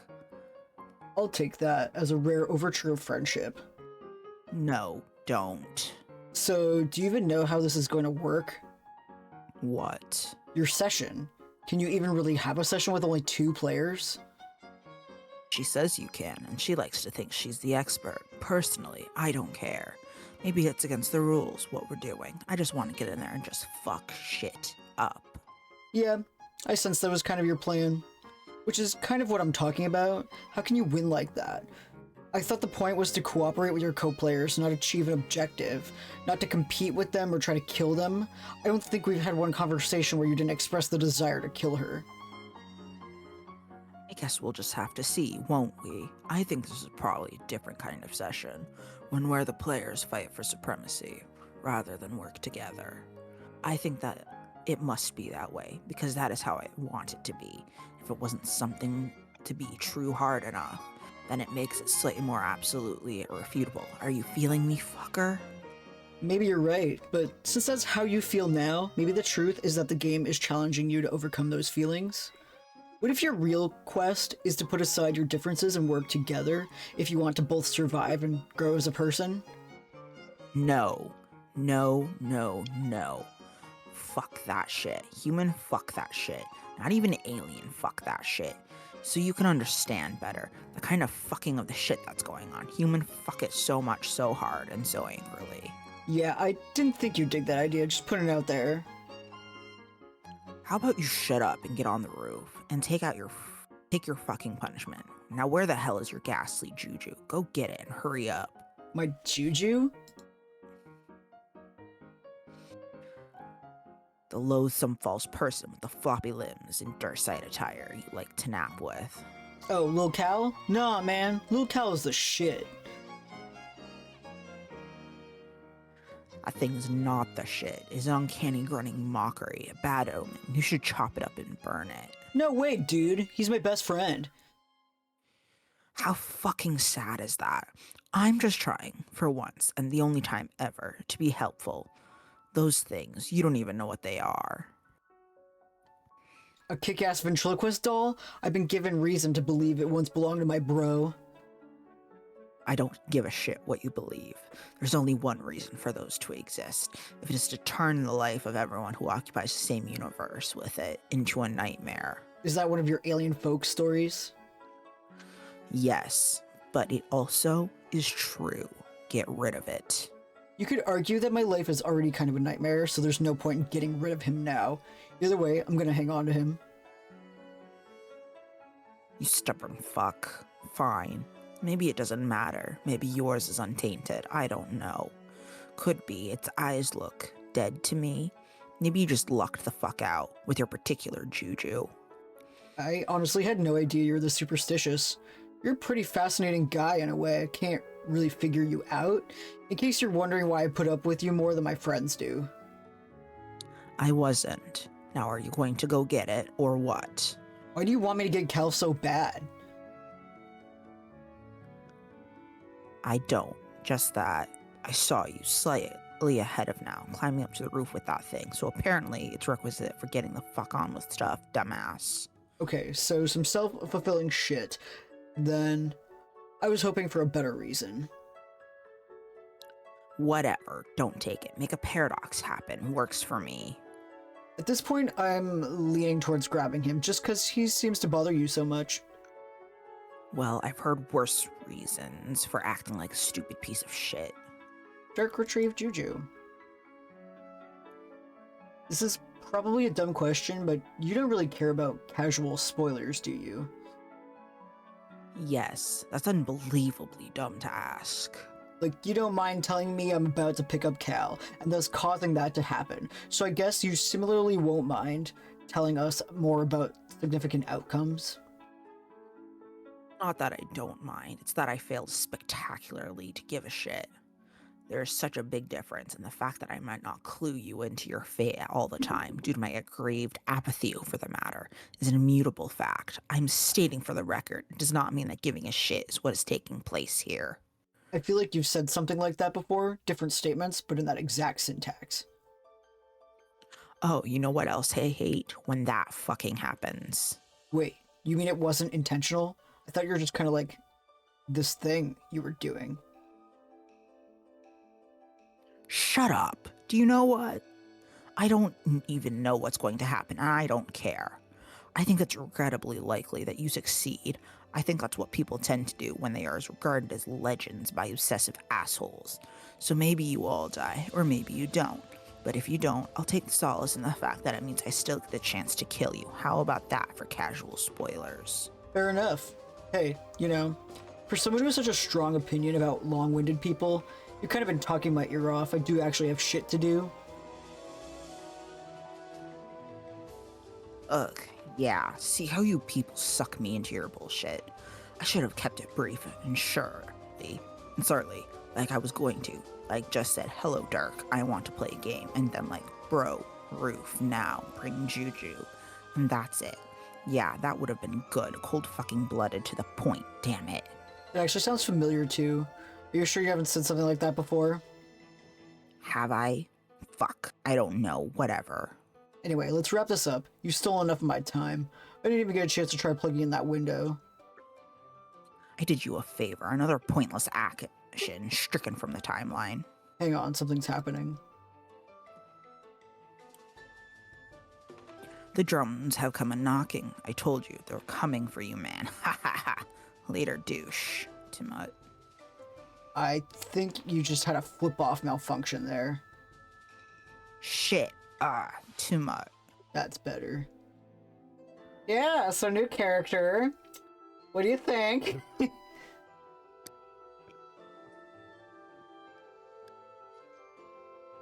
Well, interesting, I guess. Again, Without giving away too much of this character, I'd say this character hates things even more than Carcat. yes, no, I was gonna say that again, Carcat is just shrapnel, and shrapnel does, and so he does have passions for things. So whereas whoever this is just seems to genuinely hate everything. Yep. As opposed to hate 95% of everything in existence and love like 1% of... Yep. That's the thing. Carcat actually doesn't hate things as much as he says he does. Just like Shrap. Yeah. But little UU, yeah, there's big UU, which is the slightly British one that we met earlier, and little UU, who's just fucking hates. No other emotion but hate. Yeah. Initially, I thought it was the first. UU. So it took me a moment to process this as a new character. Yep. But I was like, the writing is so different that Yep. unless they have a kill switch that flips in their head like Gamzee, this is probably someone different. Anyway, we shall proceed. I will be right back. I need to go get dinner. Go get your dinner. Alright, so we have a window up there. And, Sneeds, choking Roxy. Roxy abscond. And I feel bad, not doing the sound effects with Vlad gone. I'll be polite and I'll wait.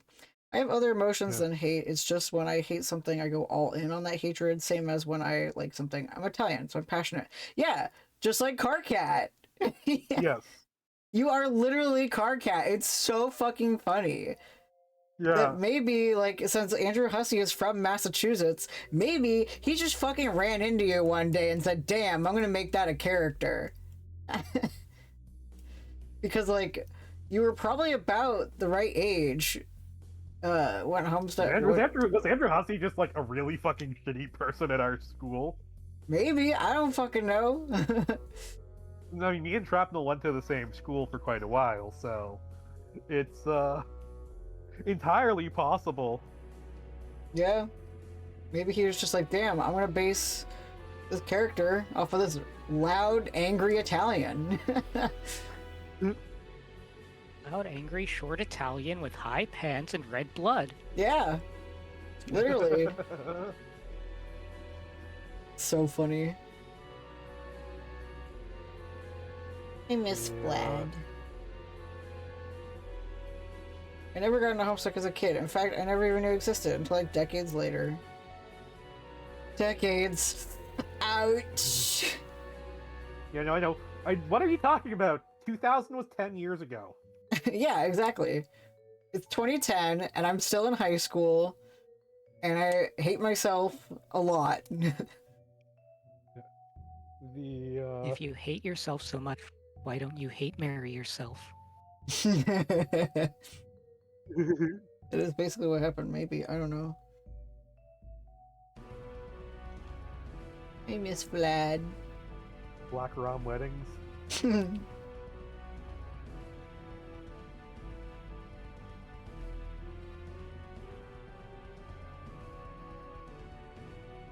Yeah, there's some pretty interesting characters that are coming up that I think you'll absolutely enjoy. So, Oh boy. Yep. I'm wondering if I'm ever going to... If there are more troll names I have to come up with, I'm hoping that I eventually come up with ones at top. I think my top 3 are still just the first 3 I did. Borgos, Snarla, and Hornus. Yeah, those are pretty good. I can remember all of those without looking at them, so that's how I know they were good. Triska's pretty good. Yeah. No, I'm pretty pleased with Triska. Just the power of going with your heart. Yeah. Oh, because that was the last one where I was just like, that was the one that I think that was the last one I didn't pussyfoot around on. I was just like, go with my gut. Yep. You're back! Just in time for a sound effect. Ghost punch. Hell yeah. I missed you. And another one. Nice abscond. And she flies towards the window. Beep beep. Oh right, these guys. Not out of the frying pan yet. Roxy, run again! With another sound effect. What scamper? Everybody out of the goddamn way. You got a lab full of cats, a skirt full of scamper, and a head full of vodka. Roxy, hide! And she does.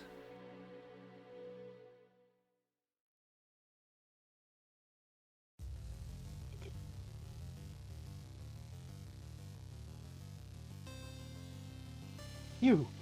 For the time being, it seems you're safe from punky-looking fish aliens and cat-hungry chess bandits. But now what? And then we see little Seb the rabbit just chilling. He looks up, sees a meteor coming. Jane, examine pre-punched card. You have no idea what you're looking at here. What are you supposed to do with this? Oh well, might as well get started. It's not like there's anything left to do besides embarrass yourself over pester chum some more. I've already done enough of that today to last a lifetime. Right. S. Jane, enter. Yippee!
Years in the future.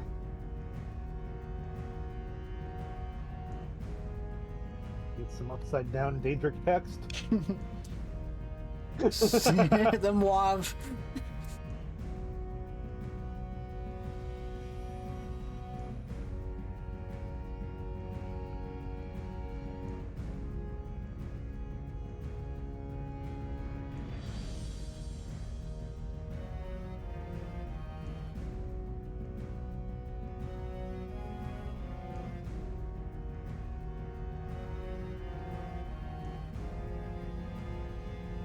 There's drones that look a lot like the drones that come for the troll come.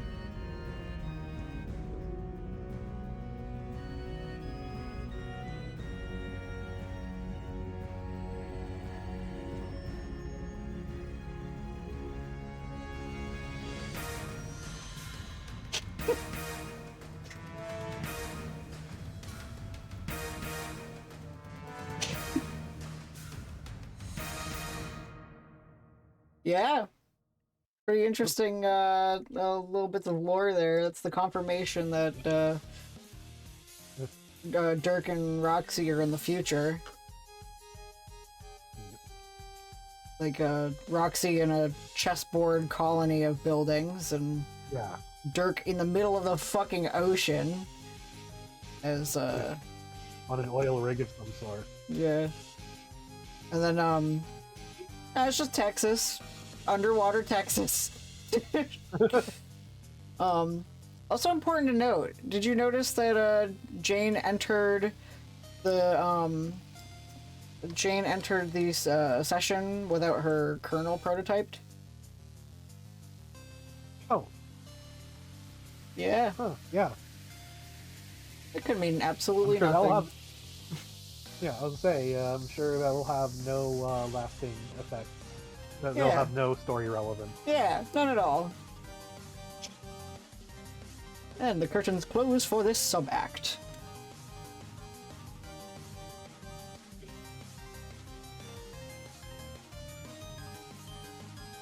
End of Act 6, Act 2. Act 6 intermission 2.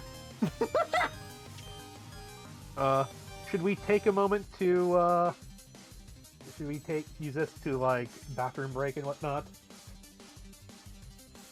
I'm feeling good. How's everyone Okay. else? Do you need to pee? Yeah, I'd like to pee real quick. Okay, go pee. I'll go back. I Focus, don't. girl. I don't need to pee. I'm just gonna sit here and stare into space. I'm gonna eat my tea burgers. Yeah, eat your food. You're gonna need it because you're gonna be voicing lots of characters. My burgers and fries.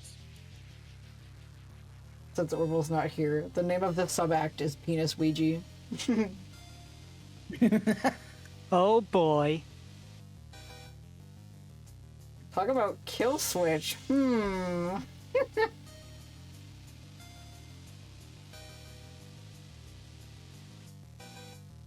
So I have enough for a video command, but I'm gonna wait till we get to that part. Oh fuck yeah. Oh boy.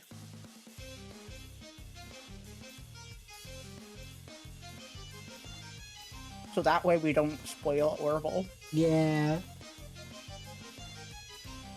Good stuff. You assume that Holden will be able to get the video command in within like a year. I could do it quickly if I want to. It's just that it's a very specific thing. Okay, I'm back. I'm just very good at foregoing things. Nana, I don't think there's a moment where you don't miss Ren and Sab. I would not be surprised if you miss Ren and Sab when Ren and Sab are around you. We were literally on the way to see them, and then I was like, Literally. I miss them. Literally like an hour away from them, and they're just like, I miss them so much. I'm like, buddy, we're almost there. Like, chill the fuck out. Anyway, I love Nana. Hell, I hate Mondays because I miss Cashew. So I spent the whole weekend with him. That was not at all meant to insult men. Oh, just that Nana always misses Oh, you we're just talking guys about how much Nana misses you. at all times, and they say it a lot. Oh, yay. Good luck in your shower. Enjoy being naked. Alright, X6 intermission 2. Be careful, there's water in there. Okay. Okay, this is a great image to open. Yep. On. Hold still, Slick. You can tell we're getting into the real plot now. Yeah. Which is apparently Slick eating nipples. Yeah, suckle that nipple. God damn it, will you quit fidgeting and drink your milk?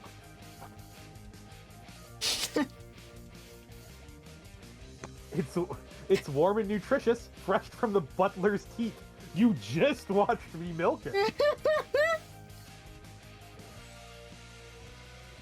Oh, for fuck's sake, you are impossible.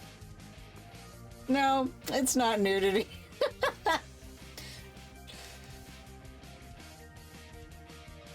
You might have been talking about, Ren. Oh, okay. Hi, Ren's boobs. Iron boobs. Good morning. Ren's boobs would sound like Uncle Grandpa.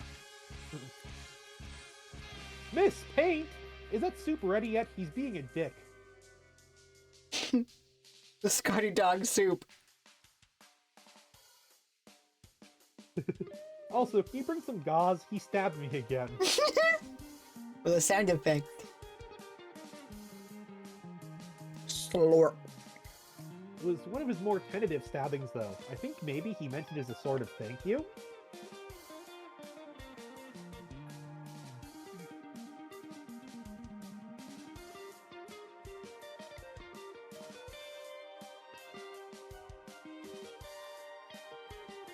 Nope.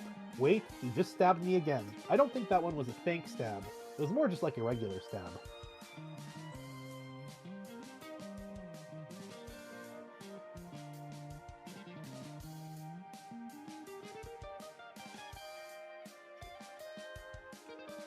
Probably should have confiscated his knife before I gave him these super fast robot arms. My god, is he frisky with those things. With the origami Scotty dog, it's so cute. Yeah. Hey, put that down. I said settle your ass down. Where's the gratitude, Slick? I'm waiting on you hand and foot here. Where do you think you are? Butler Island? You know what? Fuck Butler Island. You just died and went to Butler fucking heaven. I see that knife. Yeah, that one. You're not fooling anyone.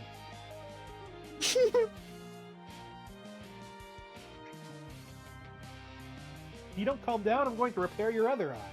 You know, the one you refused to let me fix because you thought the eye patch looked cool? I'll do it.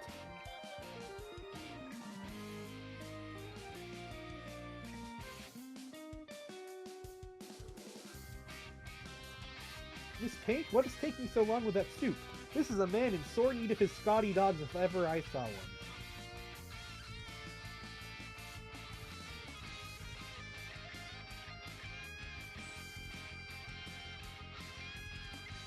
Miss Paint, are you listening? She spilled the soup all over the floor in shock. And what do we see? Well, Hussybot's hand in a very Hussybot's head in a very familiar hand. Big beefy guy from the second intermission, Lord English. Oh, yep, Lord English. It is my guy himself. spinning a cue ball or spinning pool eyes. Flash warning. Yep, flashing image warning. Yep. Here we are in year 1 of the meteor. Oh boy, I got more new cough drops, guys. I can't believe I'm actually doing this memo. You're gonna need them. Yeah, I am. I can't believe I'm actually doing this memo bullshit again. I guess I don't know what else to do. I just need to air out some shit with somebody, and everyone here has their heads so far up their nooks, I want to scream louder than I usually do. They're troll nooks and human nooks, whatever the hell a human nook is. You know?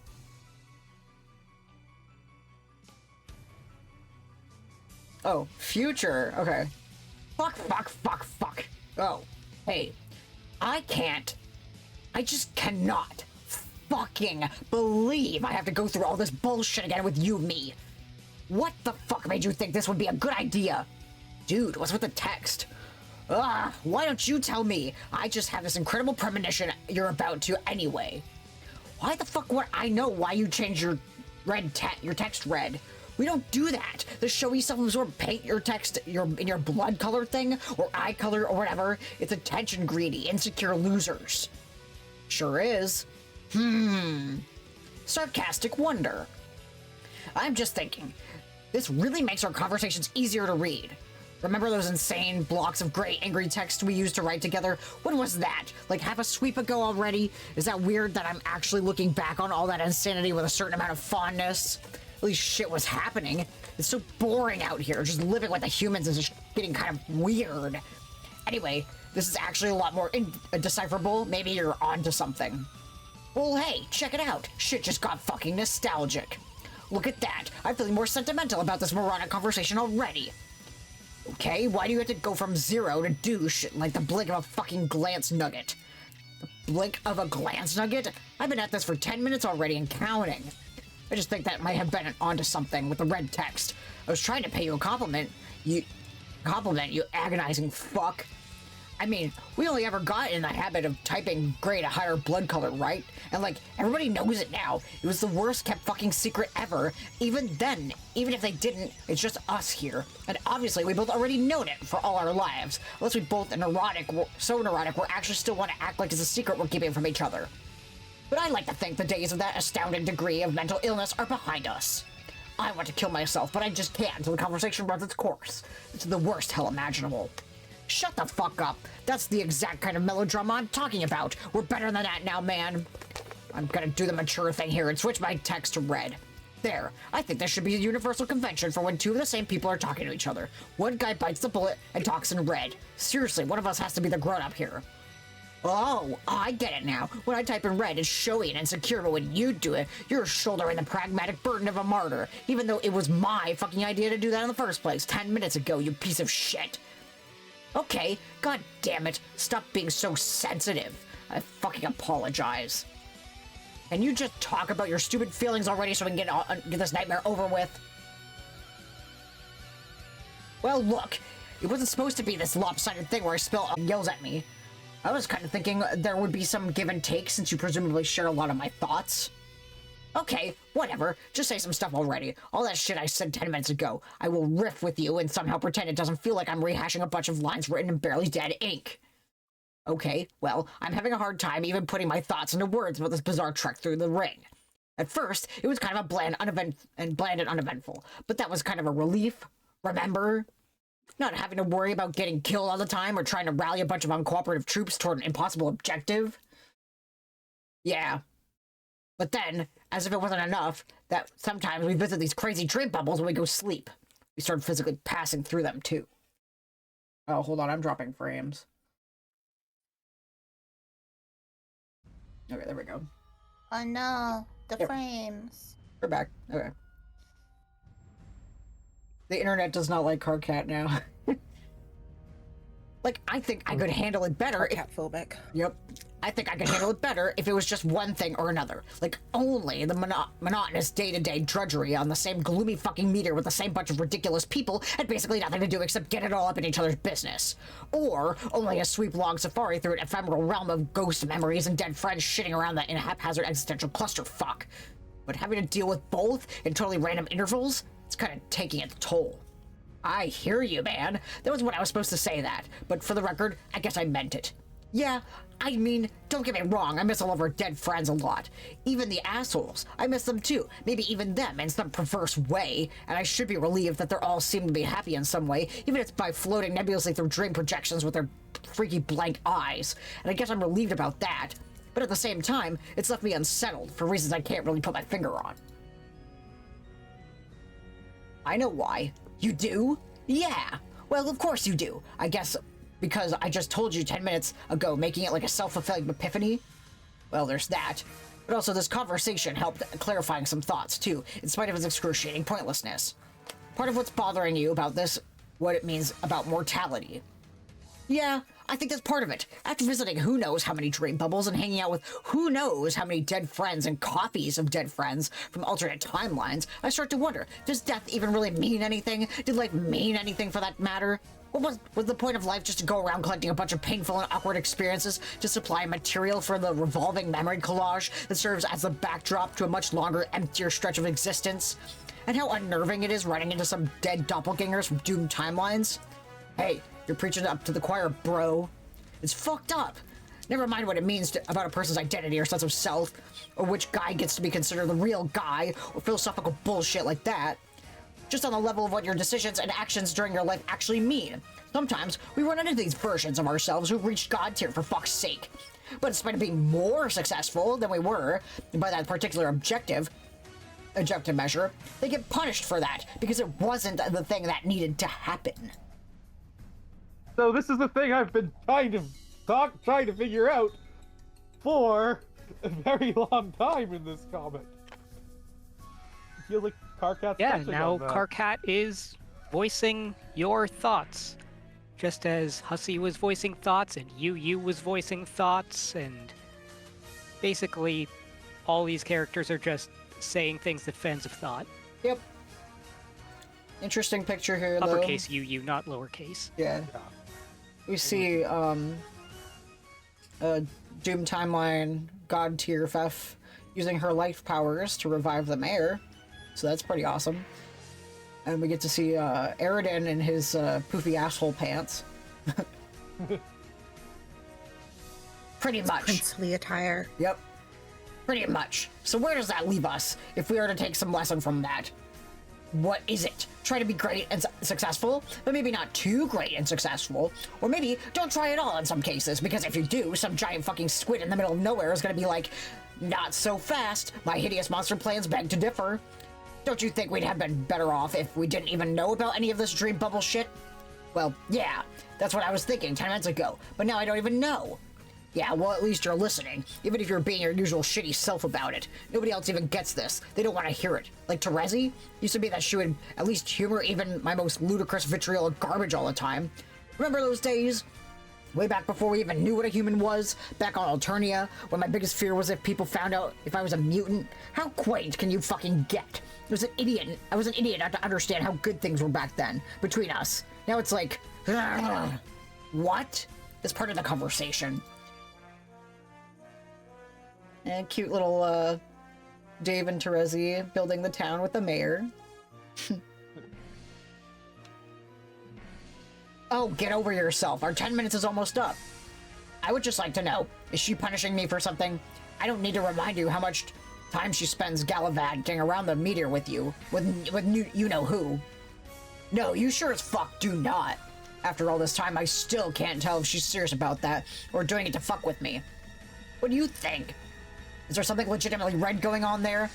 How can I command such absolute mastery over the romantic sciences yet remain perplexed by this? Maybe I can't get a read because he's not a troll, and therefore has no idea what the fuck he's doing. It's like trying to decipher an intricate courtship process between an attractive potential mate spirit and some sort of vegetable. Like, it doesn't compute. Fuck, this is so embarrassing. Stop listening to this. Make it stop. It's so embarrassing listening to this. Make it stop. Quiet, I'm talking. I just feel like maybe I passed the point of no return with her, where before there was a margin of error, probably way more than I ever deserved. And now that's it. She's totally had it, and there's a new dude with candy blood in town. He's just got it all, doesn't he? He's a much better artist than I am, for one thing. And his horns are so nubby they don't even exist. Talk about hitting the jackpot. Am I off base? We just went over this. I didn't get it then because I was too busy whining and feeling sorry for myself like you're doing now, so pipe down and listen. You've been sending her endless stream of mixed signals for as long as you've known her. No bullshit. Like, fuck, it's bullshit. It's all too clear to me now. It's a classic case of quadrant vacillation, and you don't even know it. No wonder she was frustrated and got fed up with you. This is outrageous. Is it? Tell me, how many times have you treated her in a way that could have objectively be construed as a form of black solicitation? That's just... No, that's how we've always rolled together. It's like spirited platonic contention, totally normal territory in a healthy matespritship. Yeah, a healthy one, not one involving a demented loudmouth who can't keep his shit under control. Let me ask you, how much of that animosity is innocent platonic rage? Could it be that subconsciously you want to push things with her onto Caligna's turf? Maybe see how things work out there? See if you can have your grub and call it too? That way, you have her all to yourself. Fuck you! You want her in every quadrant like a desperate fool. Do you realize what you've become? You're a sad joke character in the rom-com. You know the guy I'm talking about? Who's greedy and indiscriminate about filling every quadrant, totally oblivious to it, and in the end has fuck all to show for it? I don't have to put up with this. You kinda do, for it's another 10 minutes. No, fuck that, I'm so done with you. Yeah, you pretty much are, because the 10 minutes are about up, and I'll be gone. Then I'll just be you, and the other guy spinning your globes together like a couple of stupid pieces of shit ad infinitum. What's happening, bro? Man, I must have been insane to think anything is different. You haven't changed at all. You're just petty and horrible as ever. Fuck you forever. Fuck every 10-minute ahead version of myself, all the way to 10-minute fucking eternity. I can't even do this anymore. Yeah, well, you made your cocoon, pal. Now we have to take turns shitting in it together. It is the most pathetic, smelliest dance of all. What the fuck is it now? It just occurred to me. This dumb tantrum I threw. This entire bad mood. Just another idiotic, self-fulfilling reach-around, wasn't it? What are you talking about? I mean, where did this even come from? It was like spontaneously generating self-loathing with no discernible source. Was this emotional outburst ever even real? Oh no, don't even start with that. Do not start getting existential about my anger. You better fucking believe this is real. Are you sure, man? Yeah, you condescending fuck. How fucking dare you call into the question the legitimacy of my feelings as if they aren't completely justified and totally 100% grounded in absolute, stone-cold, concrete, goddamn, objective, motherfucking reality. Yeah, see? I've completely set you off here, and now you don't even know what you're saying. Sorry, this was my fault. I'm gonna try and calm myself down. Oh, so this is why you decided to leave this conversation. You got owned, so you had to slink away like a fucking coward. Nice try, shithead, but I'm not done with you yet. You think you're the only one who can list his 10-minute away self's flaws. I could go on forever. Fine, get out of here. Good riddance. As if I could take another sponge-wringing minute of your disingenuous drivel. I can't believe I'm actually doing this memo bullshit again.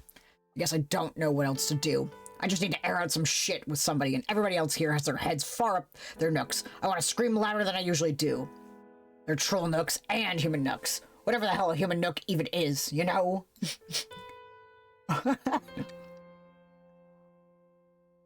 Fuck. Oh, hey, are you there? Fuck. Oh, hey. I just cannot fucking believe I have to go through all this bullshit again with you and me. What the fuck made you think this would be a good idea? Dude, what the fuck? What's with the text? Why don't you tell me? I just have this incredible premonition you're about to anyway. Yep. Bro literally has a, What's happening, bro? It just keeps happening. He just has a meltdown with himself. But, you know, he self-actualizes very quickly. Yeah, about 10 minutes. Yeah. I don't think anyone can realize that quickly. Self-actualization speedrun, 20%. Yeah, literally. Carcat world record holder. Unfortunately, there is a the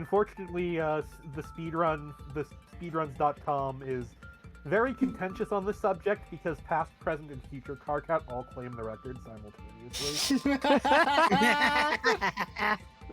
Oh, that's great. All right, here we are in a cute little library. The old computer room. Yeah. Except now with more Chrono Trigger. Yeah, as I say, this is very Chrono Trigger. Hey,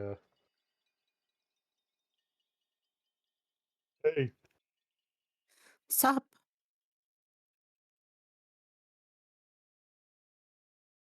anyone seen Terezi around?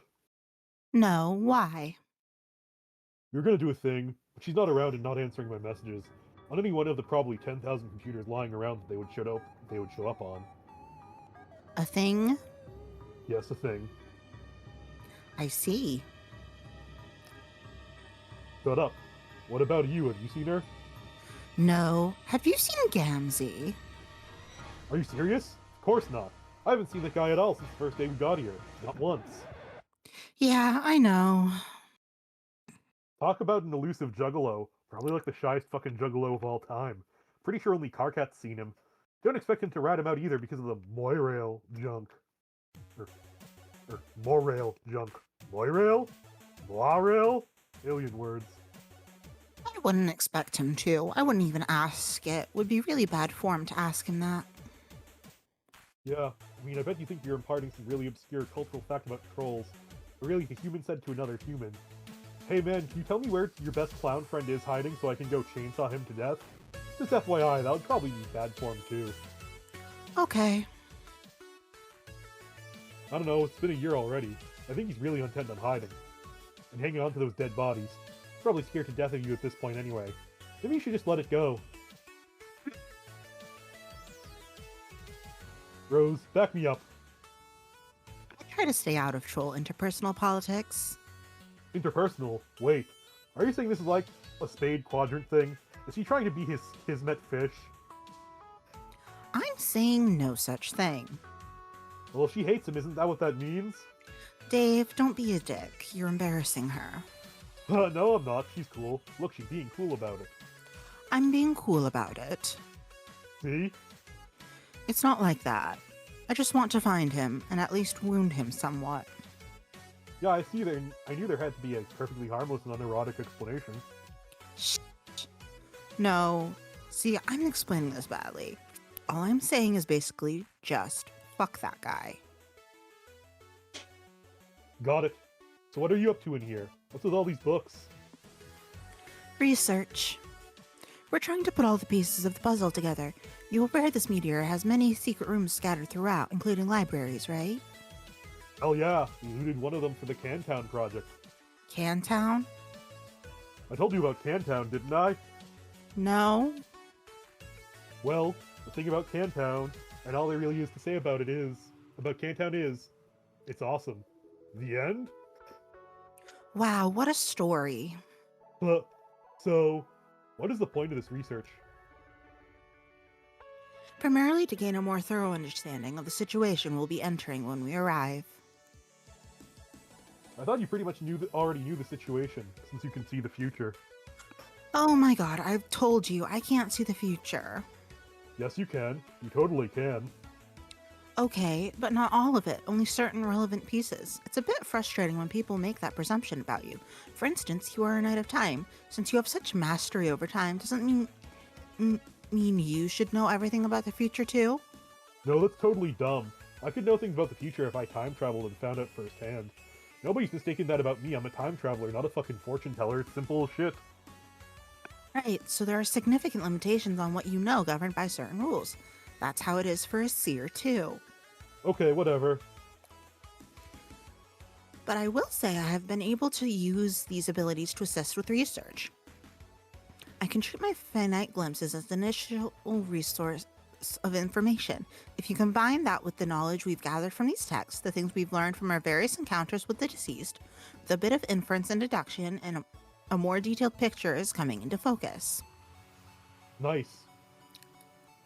Do you want to hear about it? Now? Why not? It's been a year. It seems like all we've done on this trip so far is indulge in lavish interior decoration projects and screw around with mysterious Cantown initiatives, which may or may not be consuming valuable library resources as building materials. We could at least make some effort to squeeze in annual briefings on our objectives. Yeah, that would be pretty legit of us. I think you'll find that when it comes to striving for a reasonable approximation of legitimacy, we're simply the most barely adequate there is. Okay, I didn't really catch any of that bullshit because I wasn't listening. I'm gonna make myself a cup of coffee and get primed to listen to you saying a lot of stuff like that. Do you want some? Sure.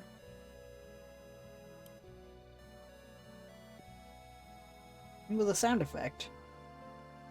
Bang, bang, bang, bang. Anaya? No, thank you. Okay. This fucking thing. Where did you even unearth this piece of shit from? Oh, okay, there it goes. 2 hot, revitalizing cups of shitty coffee, fresh out of the weird pod. Why do we even drink this shit? I guess just because this thing is here. Like somehow the temptation's even stronger because the coffee sucks?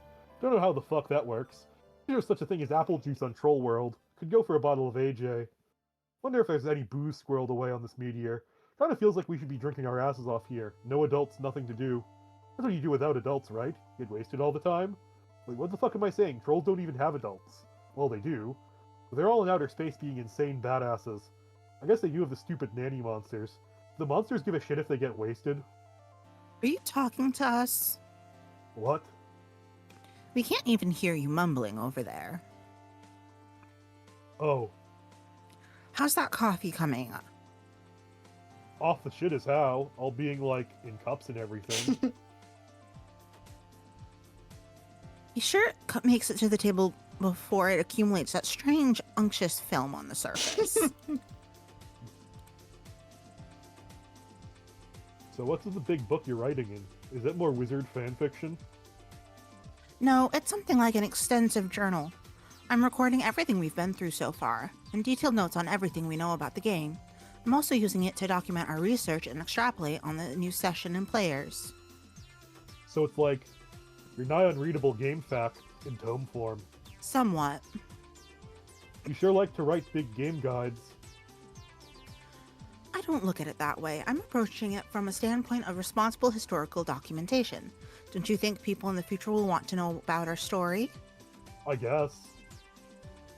I think it could be a very useful resource someday. It could be helpful to others beginning their own quests. Chances of that seem pretty remote. I really wouldn't rule it out. Okay, totally sold on that suddenly, on account of not caring. Just tell me about the new session. What is there to know? Most importantly, how is everything going to go wrong this time? From what I understand, everything already has gone wrong before the game even started, in many different ways than ours did. There are indications of thicker political intrigue, assassination attempts, and a usurpation of the throne more insidious than what we've dealt with. But those examples still don't illustrate the fundamental fault with their sessions. Ours had a similar fault. It was a null session. The literature on the subject says null sessions are actually very common. It is any session resulting in failure, and as such designed to result in failure from the start, due to Sky's comprehensive knowledge of its own fate, and that of all its means. Biologically speaking, it's to be expected that null sessions far outnumber the successful ones. When it comes to reproductive systems, overwhelming redundancy is commonplace. A universe has a reproductive system that spreads many seeds, as it were, most of which never come to fruition, so we shouldn't feel too bad about our results. Really, it was quite par for the course. But then, it would also seem that exceedingly few null sessions result in the birth of a massive green star fueled by 2 dead universes, for what it's worth. Okay, but I thought the whole point of this, the scratch thing, is that it gave us a chance to still win. You're saying the new session has a fault too? Well, yes. There's more to it, though. The new session is essentially our session, rebooted with different parameters which also affected the original conditions of our universe. And strangely, it seems the new one is a null session as well, but within a much less common subset of all null sessions. This one is referred to as a void session. Okay, which is that? It is very simply a session in which nothing is prototyped before entry, at all. Hence, by Sky's preemptive all-knowing and its influence on the rest of the Insifosphere, there are not even any towers on Prosper or Durst built to receive the split kernels. See? Weird. Why would these alt-universe players fuck up in such an obvious and stupid way? I don't know what specifically led to the failure to prototype anything, but it doesn't really matter. As I said, the session was designed this way before they began playing. Any efforts to prototype may have been in vain regardless, possibly subject to sabotage. Didn't you say at some point that not prototyping anything would be really bad? Yes, it's just another way to create an infertile session, though by a less catastrophic and bloody route we took to achieve the same result. By contrast, it leads to a rather harmless, uneventful session. Underlings remain unaugmented, and so does the royalty.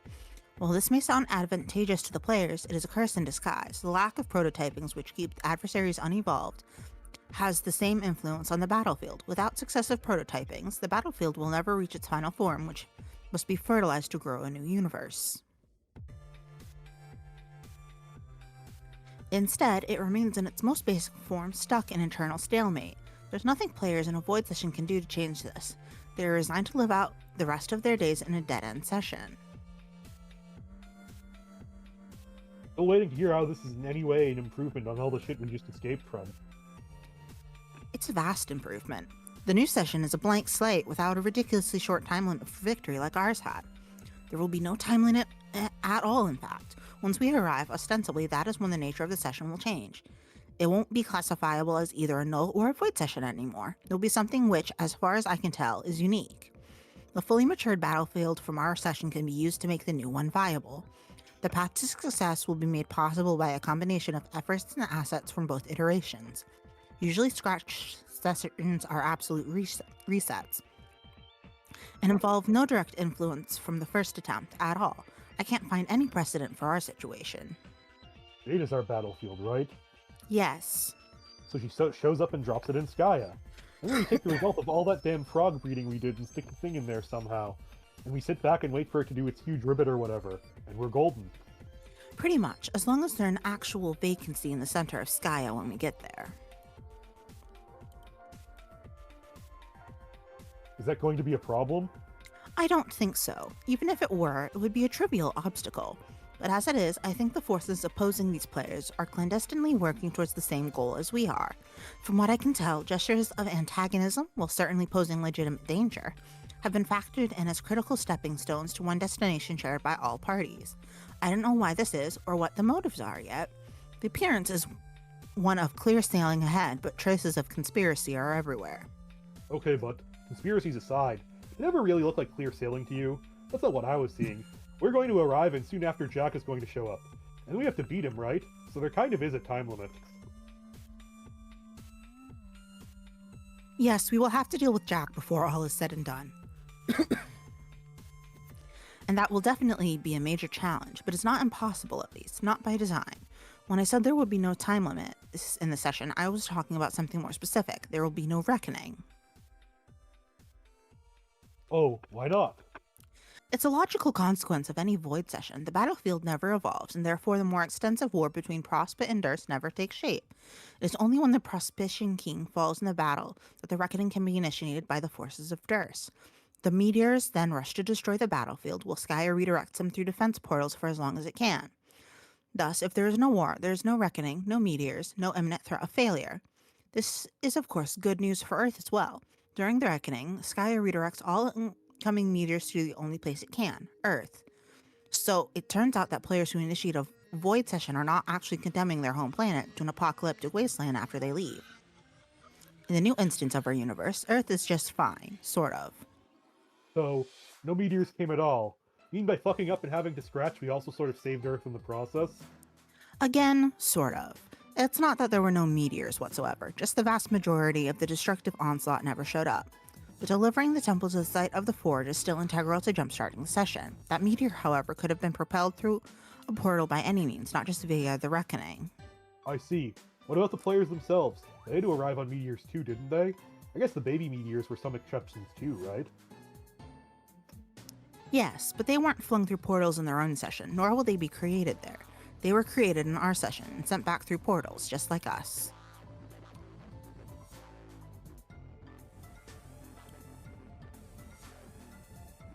To understand what happened, it really helps to understand exactly what a scratch is.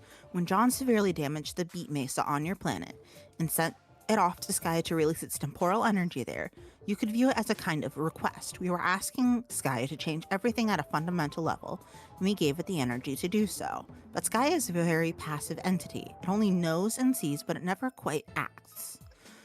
When it is asked to change everything, there is only so much it has control over. In fact, it has control over exactly one thing, the defense portals. It can decide to send important meteors to different points in time than originally planned, thus creating alternate realities, offshoots of promise rather than futility. And it turns out most of the important meteors of all tend to be the ones delivering the young players to their planets. So all it had to do to change everything is tweak their destination times a bit. All internally prompted changes in the post-Scratch universes are decided entirely by this modest adjustment to the parameters. It's a very simple concept, actually. Yet the consequences are dramatic. It results in not only hard reset for the session, but a partial reset for the universe too, due to many casual entanglements between a session and its originating universe. What do you mean tweak the destination times? Where did they get sent to? A variety of different time periods. The simplest way to look at it is to picture the original destinations of our two groups of 4 ectobabies and switch them. What? Though this is just a slight oversimplification. Well, it's roughly true, Skya had some peculiar whims this time. Yeah, so here in this diagram we see since Nana and Grandpa were in early 1900s to temporally balance things on the other side. Now that's why Roxy and Dirk are in 2400 as opposed to Jake and Jane being in the 2000s. It all makes total sense when you lay it out like that. Yeah. While most landed in time periods corresponding with the original group, it seems that 2 of the new players arrived 400 centuries ahead of everyone else for some bizarre reason. But they're still apparently able to communicate with their co-players through, some Trollian-like technology, and they're still able to establish game connections with the others. So this stands as an odd but not otherwise terribly significant detail. So, in this old universe group of us and them, which ones are the actual players? I'll give you a hint. It isn't us. Fuck. Why did I know that was going to be the answer? And to think that usually I'm the one accused of knowing the future. I don't know if I'm ready to process the ramifications of this bullshit. You would find it less disconcerting if the players were alternate versions of us? Man, at least I'm used to dealing with alt Daves. I've been fuck deep in alt Daves before. It's a goddamn delight if you want to know the truth. But I don't even know what to think about. What, meeting a deceased figure of authority as a peer? Let's not even talk about it, okay? Can we slow down this meteor, delay the meetup, maybe fight Jack for a little while? I honestly thought you would find the idea exciting. I know I'm looking forward to it. Your mom was just a nice alcoholic spinster who liked wizards who you complained about for no reason. She wasn't anything like an untouchable master of irony who could replace the meat in your sandwich before it even occurred to you what the fuck you were chewing. Let me ask you this, did your mom ever wiggle a puppet in your face even once? Not that I recall, but anecdotes like that just make me more curious to meet him personally. Fine, well you can be on bro duty then. I'll be the ambassador to your mom. I know that wasn't actually meant as a sick burn it sounded like. She's your mom too, though. Yeah, I know. I'll be the ambassador to my mom then. Sounds pretty stupid when I say it that way. Whatever. I'll be the fucking one-man welcome wagon for the John and Jade teen old people, and also our mom, that's the plan. So when we finally see them, we can get our shit into formation like trained acrobats. Like I'll blow a whistle and we make a human pyramid, got it? That way we can totally avoid anything awkward. You do realize we've seen her already, right? What? When? Months ago, in a dream, she was floating along in nurse pajamas, asleep. Wait, that was her? Yes. Oh, huh. You're wondering why I didn't tell you? No. You're specifically wondering why I wasn't forthcoming with an answer to your question at the time. Hey, who was that choice babe in the pajamas? God fucking damn it. You don't find it nostalgic at all? Or tracing the steps of some of our Freudian semi-blunders in conversations past? No, what a load of shit. Stuff said between you and me before we knew we were related. You know, though, there was a lot of horseplay bullfuckery between, like, smart-ass 10-year-olds or whatever. You can't seriously have taken any of that seriously. Huh. Ugh, don't ever do that. All these fucking mom traps and sister traps. What a joke. I hope Sky gets to have a good laugh over shit like this. Wait, I forgot. Sky doesn't laugh. It just sees and knows. It's like a huge blue perv that's mad jazzed for kidcest. What are you people even talking about? Don't you wink at her. Kanaya, here's a pro tip. That wink meant Jack Dick. She's just being weird. I feel as though this conversation has utterly outmaneuvered my constructive involvement. I'm going to go. Yeah, I'm pretty much ollying outy too. Got some shit to attend to. After you. Why does this always happen? Everybody out of the goddamn way. I got a lab full of humans, a mouth full of yelling, and a tortured psychological profile full of totally hysterical emotions and unaired grievances at practically everybody. Our cat is broken, guys. Yeah. Okay, hold on. If I can settle down and tick, I should be able to make more sense shortly. Just one... Maybe you should lie down on the couch? Fuck. No! Dude, what is the matter with you? Wow, okay, that was a pretty terrible entrance. Anyway, where was I?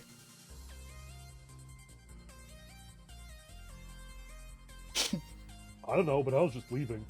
Not so fast, Strider. This heavily concerns you. It concerns you exclusively, in fact. Where do you think you're going? Just stepping out to do a thing, which is not your business. Like my inflamed, quaking gall sphincter, it's not. Tell me, are you, by any chance, going to have some company when you step out to do this thing? Notice the two heavily dramatized enclosure talons surrounding that word, which I am scornfully pantomiming with my own two hands and presently being demonstrated for you. Yeah, sure. Oh, who would that be, may I ask? Well, probably the mayor. He's usually down for whatever. I'm not talking about the fucking mayor, and you fucking know it. Hey, don't be saying shit about the mayor. The mayor rules. He's like my best fucking friend. He's not a mayor. He's the mayor of Fuckstick Junction, located smack dab in the middle of pretend-ass nowhere. He's a mayor, you douche. His thing says a mayor. It says Mayo, and he wrote the R himself. He's at best a Mayo, and whoever heard of a Mayo? It's every bit as imaginary as his identity as an elected official. No, mayo is like grub sauce, but without grubs. Who the fuck ever heard of grub sauce without grubs? What's it made out of then, genius? I don't know, it's white and just sort of exists. You don't ask about mayo, that's not what you do with mayo. Isn't it funny how quickly bullshit unravels when someone intelligent actually holds you accountable? You are fucking busted, Strider. You are busted about Mayo, and you are busted about Terezi. You're pathetic. This is why you all stormed in here out of breath. Tell me, did you actually sprint all the way across the meteor to tell me this? What I do with my legs, and how fast I move them, it's my business, you shit. Yeah, and what I do with mine is mine. Watch me make them make me leave. I said stay your ass put, we're talking here. Dude, don't touch my shape. Or dude, don't touch my cape. What? I can't believe I seriously just said, dude, don't touch my cape to somebody and was serious about it. The Dave Cat shippers were going crazy at this moment. I can only imagine. Okay, look. I'm nowhere near your precious stupid cape. Just listen. Before you go off to snog Terezi in your idiotic little village of nutrition cylinders, hear me out. Man, you're so overblowing this. But I don't think I am. Yeah, you are. You have some idea about us or what we're getting up to. So we've done a few things together to pass the time, so what? I don't even think you could call them dates or anything. What the fuck would even qualify as a date on this gross dark meteor? Dave, can we just cut the shit? I am not an imbecile. You are both plainly tipping into flush territory irrespective of environmental factors or whatever lame conditions it is humans believe to be optimal for pursuing a mate split ship. Anyone can see that. It's the shittiest kept secret on this meteor. Probably even the fucking mayor gets it. And let's face it, he's a little slow. Do you really think you could pull the wolf beast material over the eyes of a hardened veteran of romantic studies? We have one of those? I have seen thousands of troll romance films, each dealing with topics far more subtle and complex than your pedestrian human mind could ever grasp. And in case you've forgotten, I've already watched hundreds of your more primitive but moderately entertaining romance films. Remember how I downloaded a fuck ton of them after discovering your species? I am a curious man, Dave. You can learn from me. Yeah, I remember. Haven't you only watched a bunch of shitty Dane Cook movies on infinite loops since we left? You're severely exaggerating, but yes, I have sampled his work. Dude, You know you're only pretending to be a huge fan of his bullshit to piss me off. Again, look at how self-absorbed you're being. I happen to think he's a brilliant comedic mind for a human. Turns out that exact sentence is my one weakness. You win, bro. You got your girl back. Oh, shut up. I am not here to debate you on the finer points of cinema or to get my girl back. How desperate do you think I am? I'm actually here to do the opposite. I want to tell you I'm totally okay with it. Oh, okay then. But just listen and try to keep an open mind. I know that's hard for you. Here, please take a look at this.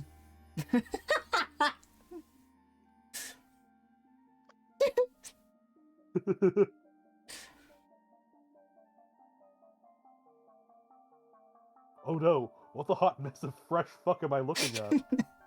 It's an alternative romance novel. Now look, I'm not vouching for this particular piece of literature. It's actually pretty trashy, and if you're interested, I can recommend much better things to you. It's just, this one illustrates the concept very clearly. What? Concept? It's a pretty typical case of quadrant vacillation as applied to an overlapping group of romantic pairings. You lost me at quadrant. For future reference, that's the word that always lets me know it's time to check out of a sentence. Will you pipe down and just hear me out? It's really simple. Think of it as being similar to one of your primitive human love triangles. Though this is a quadrangle, those are much more common in our society and entertainment, and 4 is pretty much the minimum value for love and hate endrangles. Endrangles? God damn it. Now here's what's actually going on with this group of characters. Pay attention. Hey, look at me. Eyes over here. Good. See the two heroes in the middle, partaking in their flushed embrace? Pretty much your typical low-blood red rom pairing. Their dynamic is the grub loaf and tuber paste of the overall arc. But what have you here? There are some nefarious high bloods in the picture too. This is where it gets interesting. The guy on the left is an old Calignas flame from the male low bloods past and has re-entered the picture. Again, nothing out of the ordinary. He can continue to court his mate Spirit and Kismesis without counter conflict. It's perfectly amicable arrangement that everyone's totally down with. What's that huge beefcake troll even doing? Is he grinding against the little dude's shoulder? What is even going on? Why the fuck is he nude? No questions yet. So then, that's all fine. Pretty boilerplate conditions for unfolding rom drama, but there's a twist. The male high blood and low blood start to have flushed feelings for one another, and this results in some red infidelity between their low blood pair. Obviously, this is where the fireworks start going off. The red feeling between the low bloods turn to black, and thus begins what is referred to as quadrant vacillation. Meanwhile, the two males are also vacillating between red and black, because you just don't let go of a rivalry so easily. What's going on with the other chick? All grabbing at the other one down there in the corner. Yeah, well, it gets even more complicated than that. Probably more than needed for the sake of making the point. The heat of their vacillation during an especially black phase, the low-blood female waxes red for a notorious, especially brutal high-blood female. So, they have their thing on the side, but even that starts vacillating too because the original pair just keeps spinning like a top. We don't need to get bogged down in the quadrangle dynamic, though, and for our purposes, the fourth party is a distraction. Our purposes? What the fuck are our purposes? The thing is, vacillation always adds a lot of drama to everything, but that doesn't mean it can't be viable. It can totally work, and everyone can be reasonable about it. It really just comes down to a matter of sensible scheduling. Put me out of your fucking mind if you think I want to know where you're going with this. Dave, please, just read the book, okay? It's all in the book. Hardcat out here just explaining polycules. Literally, though. Yeah. So glad we're focusing on this instead of the future fate of the world. Yep. I literally just love Rose being like, ooh, a polycule book.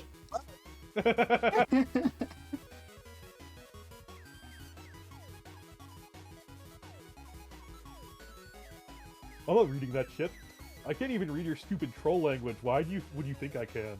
I think you should reconsider. I can translate for you. I'll read the whole damn thing aloud if you want. Seriously, it could really expand your limited human think pan on stuff. There's a lot in here that's applicable to our situation. There's nothing even slightly applicable about any of that bullshit to our situation. Don't be dense, of course there is. Terezi and I have been on the verge of vacillating like this for a long time. It's about time we killed the suspense and just acknowledged it. You and she seem bent on developing something in the flesh quadrant. And like I said, I'm fine with that. If we could just get our shit straightened out, we could be like these vacillating pairs that alternate between red and black, but in a way that's complementary with each other's patterns. Oh my god, why is this happening? Like, well, she and I are black, you and she are red. But then, when she and I are red, you and she... I don't know if humans are actually capable of black feelings. I guess that's up to you. Maybe you could just, like, sit those periods out, like, take a break, you know? You completely lost it, dude. I can't believe for a fucking second this is reasonable shit to propose, even on Troll World. You just totally snapped. Snap like a fucking fox. This makes perfect sense. Like I said, it's just a matter of responsible scheduling. Here, let me show you. I need some paper. Where's some paper?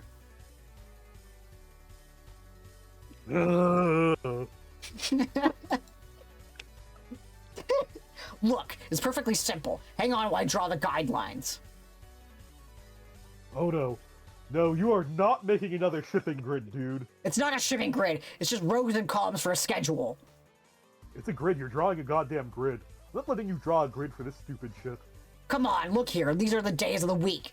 Then we each have rows for those days, and we can draw a heart or a spade for any given day. That way we know what's up in advance and avoid unpleasant conflict. Put the fucking pen down. Hey, cut it out! Don't touch me! Do not draw a shipping grid. Do not draw it. It's not a shipping grid, you obtuse fuck! This is fucked up. Put it down. No! You're not drawing a grid to organize a goddamn dating line. That is some straight up crackpot motherfucking noise I will not abide. Fuck you, let me draw! Stop drawing the shipping grid. It's not a shipping grid! This is not a shipping, you hate it, it's you tool, it's common sense! You will not draw anything that even remotely resembles a grid.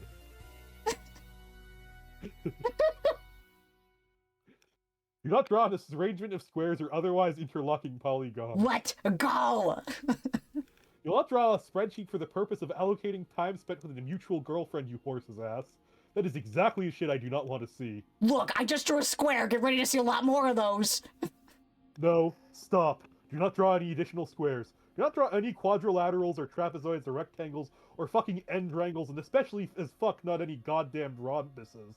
I don't want to see your lines making any right angles, do you understand? In my mind's eye, I am picturing a beautiful lattice of lines and compartments interlocking with sublime precision and 90-degree angles. I imagine this modular reticulation as an elegant vessel, if you will, for the grand synthesis of our shared shipping dreams. No, that is a perfect example of what you shouldn't be drawing. Yes! No. Fuck yes! Ooh, look, another square! Sort of, kind of wobbly. It'll have to do. No, you fuck. Wait, I think it's coming. Here it comes, my first ship. It's going in the square. Put the goddamn pen down, you piece of shit. Hell no. Yes. What is your problem? Ow, fuck. Yeah, no, I was thinking it when I saw their hands touching. I was like, oh yeah, no, I imagine the shippers went crazy over that too. They're background frauding. But also, isn't this just hilariously relatable, even if it is taking away from badass action sequences? No, yeah.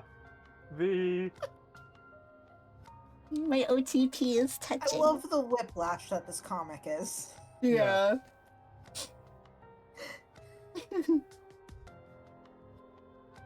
This is so sick. Does she even know you're doing this? Doing what? Splitting up her time in a grid for your stupid rotating hate date plan? She will soon enough. What a presumptuous sack of shit. Put the pen down. No, I'm drawing. Step away from your dumb, ugly scribble grid. Get lost. You're messing up Rose's book. You smell bad. Don't talk to me about rank smells. You're the fucking big man of smelling bad. You dominate the paint with your stonk. My Lussus brought things home that smell more appealing than you. Important fact, 100% of what he brought home was either a dead animal or literal feces. Oh yeah, well check it out. You smell like if someone took a dump on a butt. How could she stand with you? How could she stand you with her sensitive nose? Have you ever even washed that ridiculous outfit? They're like magic fucking pajamas. They like stay like perma clean or something. They're enchanted and comfy as fuck. Give me the pen. No, it's mine now. I'm keeping it on principle. Wouldn't Black Rom frauding just be Kingdom Hearts out Cloud and Sephiroth clashing swords? Yeah. Like Kingdom Hearts is just what made Cloud and Sephiroth Black Rom. It's like, true. Canonically. But like, they are sincerely like black ROM coded in Kingdom Hearts. Yeah. No, yeah. And speaking of frauding, now they're drawing penises.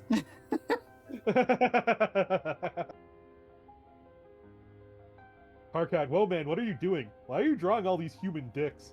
How do you even know what they look like? What have you been watching? I'm not drawing those. You're making me draw them. Stop that. No way. This book is now like our fight-fueled Ouija board of cock. Ah, stop. Don't. No, fuck. Okay, no. You drew that one. You drew that one. Don't pretend you didn't. Are you sure, man? That's a spooky thing about penis Ouija. You can never be sure who did the dicks. Was it you or me or maybe a ghost? Fuck, let go of me. Give me the pen. No. Yes. No. Yes. Fine, take it. No. What? We're still drawing. Let go. Are you kidding? This is a fucking masterpiece. We have to see this through. I'm trying to let go of the stupid pen, but you won't let me. We are in the shit now. We are motherfucking entrenched in this bitch. You crazy fuck. We're running out of room, Rose. Can you turn the page for us? Ah! Okay, no, I kind of ship it now. Also for the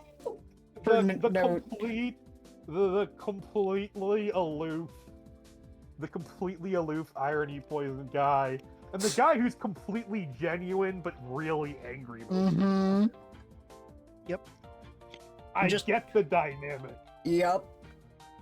And just so you know, Penis Ouija is the name of this sub-act.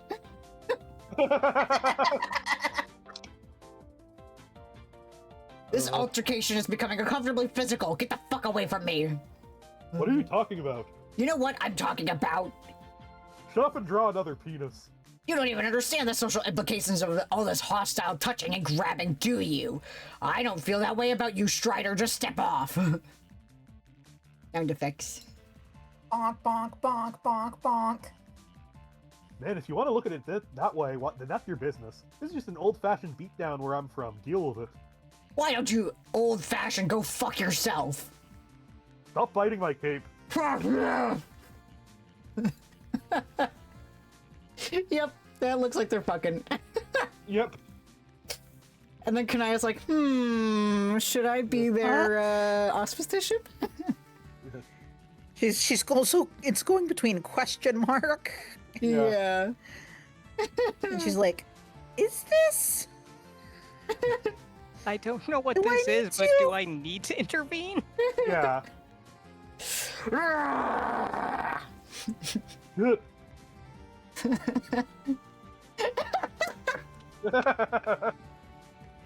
Struggle. I'm just gonna stare at this panel for like a minute.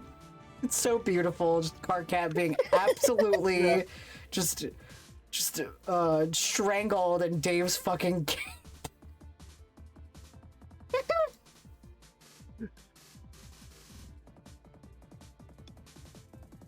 You see why we like this webcomic? Yes, no. I've said it's like a giant shitpost webcomic. Orville's first ship. Aww.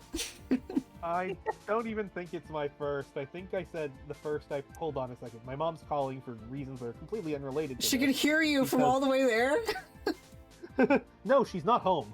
So Yeah, she can hear you from wherever be the right hell she back. is. Okay. Come on, Mom. Ruining the fun as always. Let us draw our penis Ouija in peace. Yeah. She could hear Orville's mirth from 100 miles away. She is not the mirthful messiah. No, quite the opposite. She is. Sorry the about that. fun it was just my mom being like, "Oh, have you remember to lock the doors and lock the dog and all that." Whatever. She worries about that kind of thing. Anyway, your first ship? I think my first ship was. I think my first ship was actually Gamzee and Eridan, because I was like, "That's I remember that. I was like, Eridan just needs to smoke some weed and get laid. Right, Yeah. right. Yeah.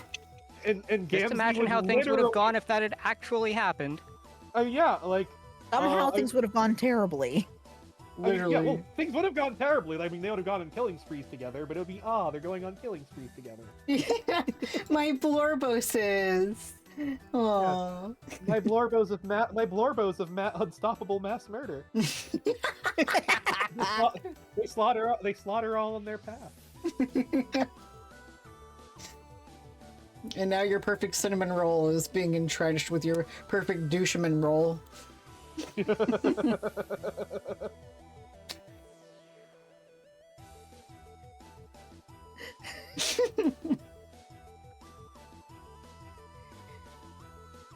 Are you serious?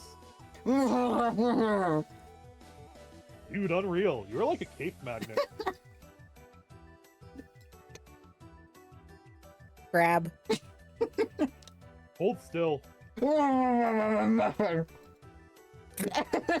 Fix him up. Oh.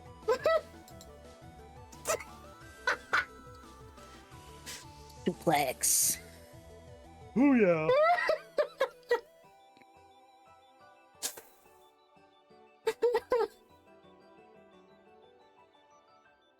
Cinnamon douche indeed. Yep. I love them. I love them so much. Everybody stop what you're doing immediately. Whatever it might be. Another dream bubble is approaching rapidly. Everyone man your stations, by which I mean go about your business as usual, I guess. Unless you want to meet me up here and check it out. Over.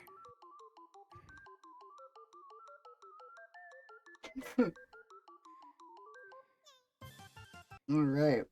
Now we're on. Oh, we're at this part. Yippee! Okay. Oh boy. I'm so excited. Okay.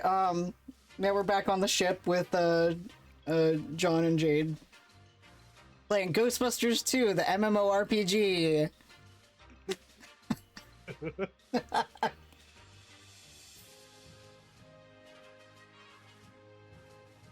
I really think we are scraping the bottom of the barrel here. No way, this game rules. I just never gave it much playing time before because, well, I guess I always had better things to do. That's sort of my point. Where did you even get this? Years ago, I found it in a store on a bargain rack. It was only $1. Isn't that awesome? I like that it's specifically Ghostbusters 2. Yeah. It's not like Yeah. Ghostbusters MMO. It's specifically the Ghostbusters 2 MMO. We have some, The like epitome of unnecessary sequels. and I love that on the next page, they're all literally just like, they have the plumb bobs and everything. If Nana wants to do the consort sounds. Knack, knack, knack, knack, knack, knack, knack, knack, knack. Glub, glub, glub, I don't understand anything. ASL.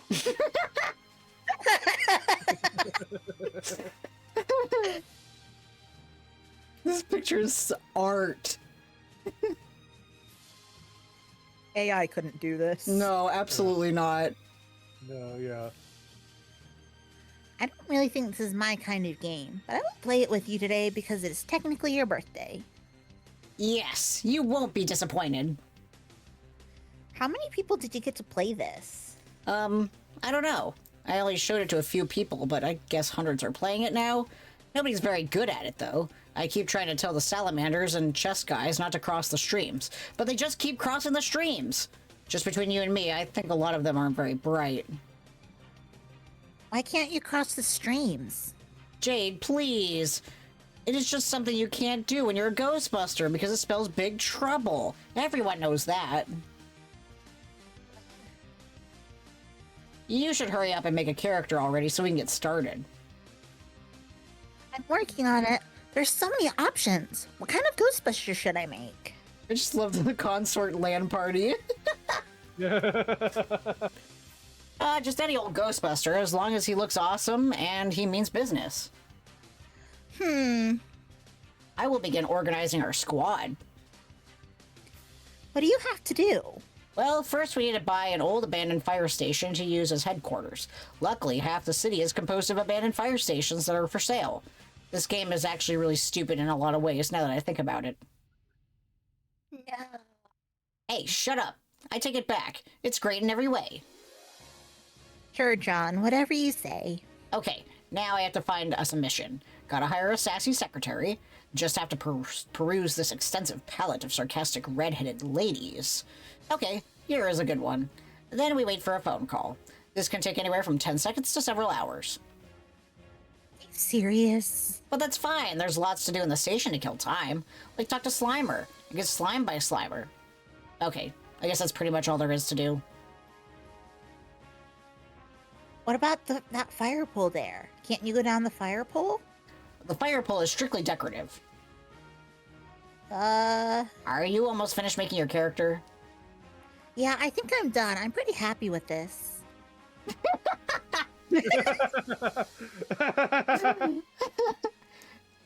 Jade, that is absolutely the shittiest Ghostbuster I've ever seen. No way! Yes, it is so yes way. He's adorable. What are you even talking about? Jade, I thought you were going to take this game seriously. That is not a serious Ghostbuster. No ghost could possibly fear that thing. Ghosts be afraid of him? I want to make friends with some ghosts if at all possible. It is not possible. Ghosts are known to be cruel and mischievous. They will not want to befriend your fox man. They will only want to cover him in slime and then fly away. I really think you should consider redesigning him. Nope, I'm keeping him. Okay, well, if you want to turn our squad into a fucking joke, then that's your business. Shut up or I'll give him a pink jumpsuit. But seriously, those head swap options are for such noobs. I feel it only fair to warn you. I think I will manage to survive the embarrassment in front of a bunch of salamanders and crocodiles. Okay, fine. You get a pass. But only because you yourself are a furry. Thank you. What? Nothing. Is someone messaging you through the game? Who is it? Damn it, Jade! It's Dave Sprite. He's playing too. Oh, don't tell him any of our strategies. He is the enemy. We have strategies? Okay. First, tell him we have strategies. Then, don't tell him them. Oh god, what is it now? Did you know Dave Sprite is a funny guy? Meh, he's alright, I guess. I give him most of his jokes a passing grade, sometimes as high as a solid B+.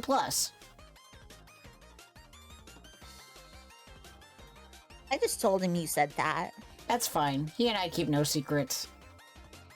Dave Sprite says to tell you, you're basically welcome for being born 14 years ago and 1 year ago, you ungrateful douche. Oh, like him taking credit for my existence isn't so old by now. Hey, Jade, why do you still call him Dave Sprite? Because he is Dave Sprite. I just call him Dave. Isn't that easier? I mean, he is Dave after all, right? Well, yeah, but he's kind of different from Dave. Psh, he is so not different. Dude is just a magical orange Dave with wings, and also says caw sometimes. I know, but there are other differences. Like what? It's hard to explain. Just some slight differences in personality, I guess. He still raps sometimes. Yes, so? I just thought I would mention that. Okay, I will admit I can't really tell if his rapping style has changed. Trust me, it hasn't. I don't know if the differences are because he is a sprite or because he lived for a while in a different timeline. Well, weren't you a sprite before? How different did you feel then? I wasn't a sprite. My dead dream self was a sprite. And then I kind of merged with her when I became a god tier.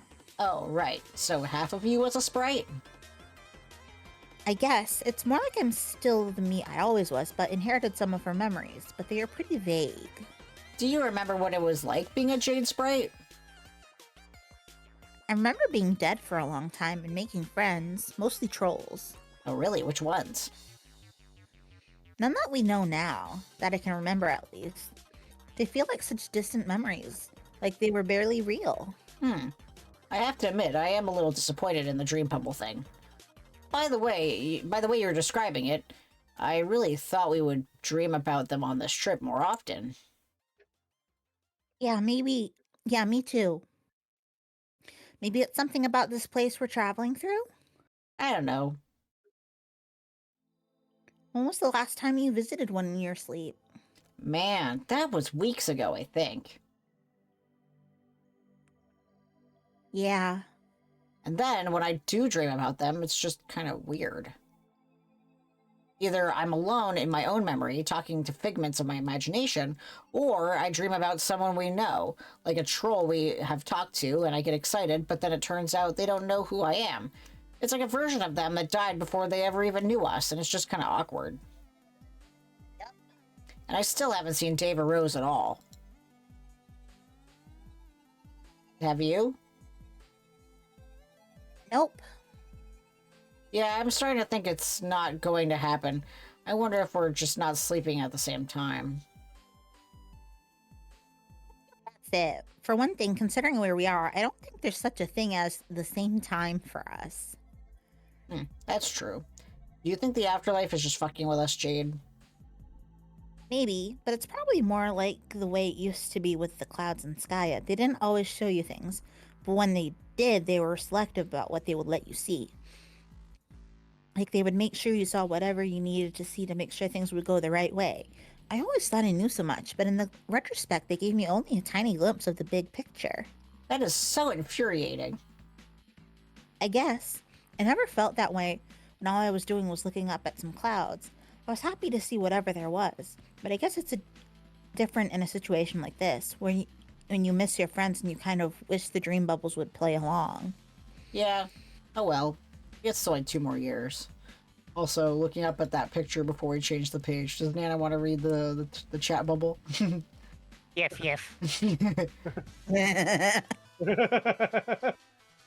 That is good. Yeah. I've got to say, I think Jade made the best Ghostbuster. Not the worst. Agree. What do you think they will be like by then? Do you think Carcat will have driven them all insane? Probably. Or maybe they'll all be better friends with each other than they are with us. Well, look at it this way. At the end of our trip, will you be better friends with a bunch of salamanders than you are with Rose and Dave? I don't know. There are some pretty charming salamanders on this ship. That is true. But you know what I mean. Things have a way of changing. Like, have you thought at all about what it's going to be like when you see Dave again? I mean, after the way things are going with you and Dave Sprite. What do you mean the way things are going? Jade, please. What? You are not fooling anyone with your coy shenanigans. What has he been telling you? Nothing. Do you really think he would talk about any of that with me? There are just some obvious conclusions a guy is going to make about stuff. Well, I guess I don't know what's going on with that.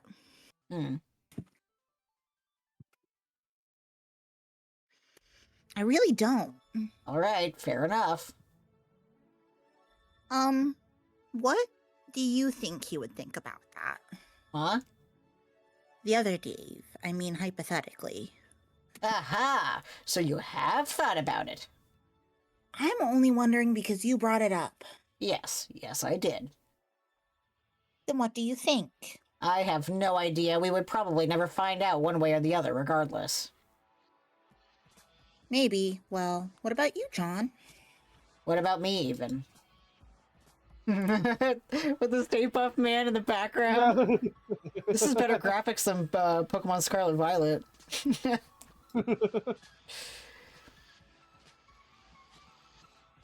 Remember how you told me how Carcat kept sort of trying to set you up with Rose? Yes. You told me this on more than one occasion, if I recall. Wait, is that your point? Oh, what is your point? Well, I kind of wondered to myself if you kept bringing that up because on some level you wanted that to be true. Oh man, Jade, listen. At this point, I could not give less of a rat's ass about romancy stuff. I would rather just play some games and chill out for several years on this magical flying boat. Is that too much to ask? Not at all. That is perfectly fine. When I catch up with our buddies, I'm sure I will give Rose a nice friendly hug. Aw. Whereas I will offer Dave a tender bro embrace and shove Carcat down a flight of friendship stairs. But that is it. It's all very complicated and bothersome, Jade. What? You know, matters of the heart. Okay, you may laugh at my choice of words, but it's true. It's really befuddling and distracting when you're on a major quest to make universes out of frogs. Who even needs it? I guess you have a point. Like, do you remember that troll girl who was sort of into me? Mm-hmm. Well, okay, that seemed like a pretty big deal at the time. It really seemed like she liked me, but also she was probably insane? Like, I mean in a trollish, murderous kind of way? Yikes. But craziness notwithstanding, I didn't really know what to think. I guess I thought she was cool at the time.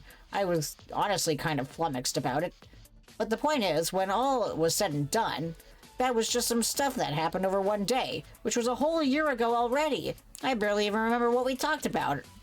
By the time we meet up, she probably wouldn't even give a shit about me at all, which, let's face it, is probably for the best. I think we make things more meaningful in our head when they're happening than they really are. Like, realistically, there were probably a lot of things that went on that day that didn't mean that much. Like, remember how you said you thought Carcat was getting his silly angry crush on you? It was just my hunch. Yeah, I mean, do you really think that after 3 years he's still going to have rage hots for you? I sincerely doubt it. At least, I hope not. I don't think even he is that crazy.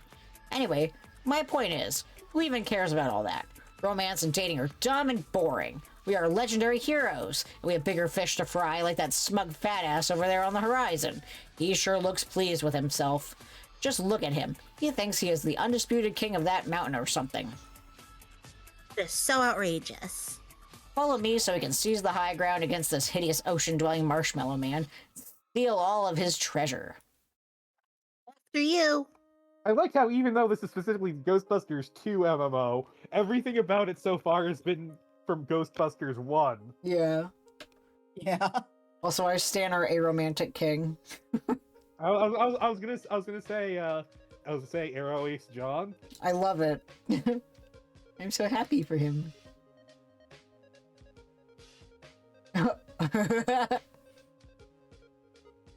But Jasper's, holy shit, another cake?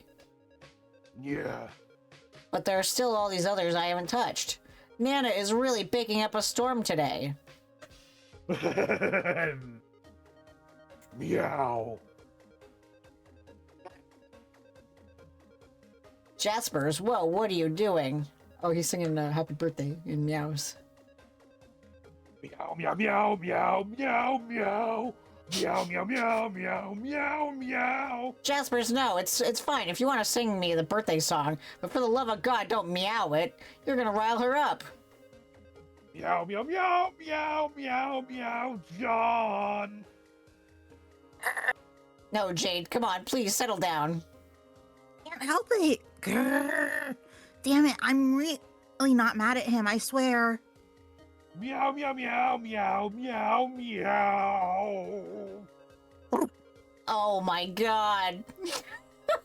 I think I gave him a different deep voice earlier, but No, that was I can do great. this one. That was so good. And I like the idea he just sounds like a smoker. Yeah, I mean, my previous cat, Eleanor, sounded like a smoker, so I get it. That year on the ship has really done a number on his lungs. Yep, he's been holding in the booth.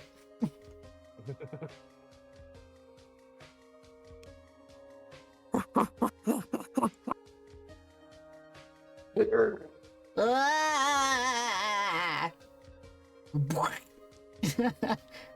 Face first to the fucking wall.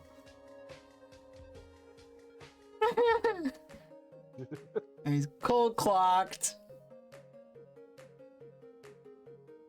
Now he's in the Black Void. What? Heroic. Yep.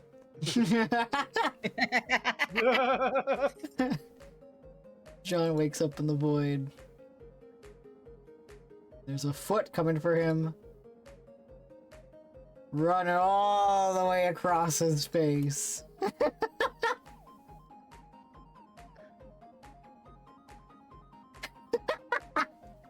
That was when Roxy was sleep flying. It keeps happening. Then we have Sneeds witnessing the entire thing. Oh.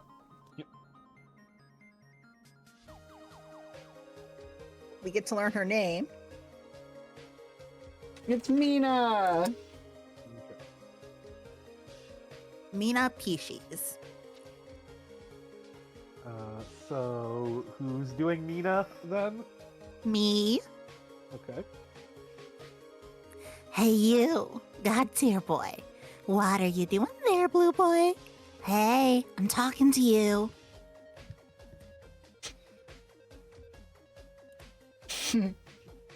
Yes, you. The dork in the pajamas. Okay, the other dork in the pajamas. Be all a pajama party up in here today. Hi, which troll are you? Which troll am I? I'm the best troll, dummy. Now get away from her. She is mine. I've been hunting her for a while now. For a whale? What does that mean? It's a fish pun. Saying fish puns is obviously kind of the thing I do, stupid. Get with the program. Oh, right. I thought it sounded kind of fishy. Ooh, that's a good one. Now beat it. You must be the sea troll. I heard about you. But I'm pretty sure we never talked. Have you by any chance seen Vriska around? Or Carcat? Who the fuck are they? Your troll friends? Weren't no friends of mine if I never heard of them. Do you see this golden pointy deal here? Yes. I was gonna use it to poke some holes in that girl there and see what happens. So clam scray. Oh no, why would you do that? For the halibut. What? Halibut. Halibut. Okay, that one wasn't awesome. I thought I told you to clam scray. I'm not sure what clam scray means either. You mean go away? Holy mother glubbing mackerel, you are a fucking idiot. Well, if you're not gonna go, maybe you can at least tell me something. What? This is the afterlife, isn't it? Which means I'm dead, right? Yes. Well, it's a dream bubble, so yeah, you are probably a ghost. I knew it. Yes. You're excited to be dead? Excited. Now that you mention it, yes, I am pretty flippin' excited. Why? Because it means my plan worked. What plan? Why would I tell a hornless dork like you something like that? I don't know. Just curious about your spooky ghost plan is all. I'm curious about why a couple of freaks like you were sent to welcome me to hell. What are you, demons or something? Pretty lame demons if you ask me. Way too frondly and stupid. No, we're humans. Which I mean aliens, I guess. So you're dead aliens, huh? Whoever heard of an alien ghost? I know, right? That's what I think sometimes. The strange combination of sci-fi things like alien stuff is all about science, right? At least it is in the movies. Aliens love science, but then ghosts have nothing to do with the science. They belong to the supernatural realms, which have more to do with religion, I guess, or about a lot of hocus pocus and superstition, maybe even magic. Science rarely enters the equation, unless it's something awesome like Ghostbusters, which makes ghosts and stuff all about science, even though the ghost science is obviously a bunch of total nonsense. I guess Contact mixes aliens and ghosts because Jodie Foster saw her ghost dad in outer space. But then that was probably just a science projection from an alien to make her feel less sad about her dead dad, and not a real ghost or anything, I guess. The lesson is that science and aliens teach us that ghosts and religion are fake. Although it turns out ghosts and aliens are actually real, so maybe science and religion have been lying to us all along. Shrug. Nerd. Yeah, sorry. So the girl, she like your mate spread or whatever? What? No, I don't even know her. I kind of thought you knew who she was. I don't know who she is, but I know what she is. She's done. Huh? Ever do any baking, nerd? Yeah, a little. Then you know exactly what you do with something that's done. You stick a fork in it. With a sound effect. Pitch. See? No! Better think fast, suckerfish. Snoozing mystery girl, look out!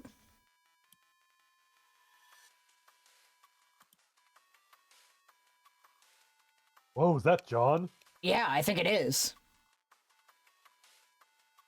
What the hell's going on? Oh shit, John, watch out!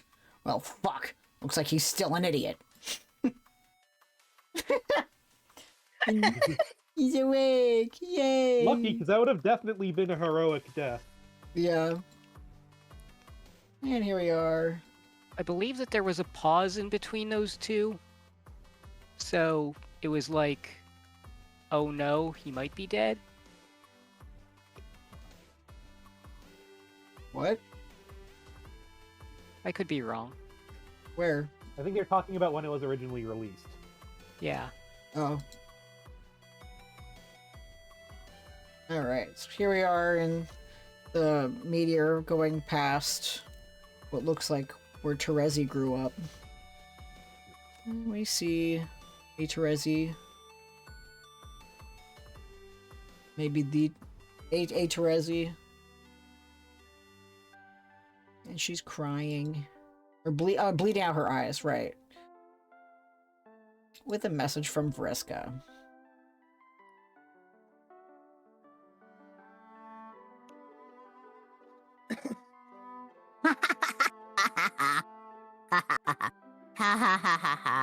Man, fuck this. It's a real pain in the ass typing out long victorious laughs with only one hand, you know. Gonna have to patch this thing up somehow. Maybe I'll pay a visit to my neighbor a little later. Get my arm fixed nearly ought to be worth enduring the stench. Oh yeah, sick burn from out of nowhere. Take that as a hack. Haha, neighbor. I can't believe I only thought of that now. I bet he'll get a kick out of that. I bet you even more he won't laugh though. What a boring piece of shit. I know you would think it's funny though, right, Terezi? Man, I'm sure glad this little feud of ours is basically over. We're totally even. Now we can go back to being friends and things will be great. Haha, you won't believe this, but it only occurred to me now that you won't even be able to read this. Even if you do somehow manage to stumble back to your hive, you're blind now. Whoops. It would be a real shame if we couldn't bury the hatchet and be great friends again because of a stupid bullshit reason like that.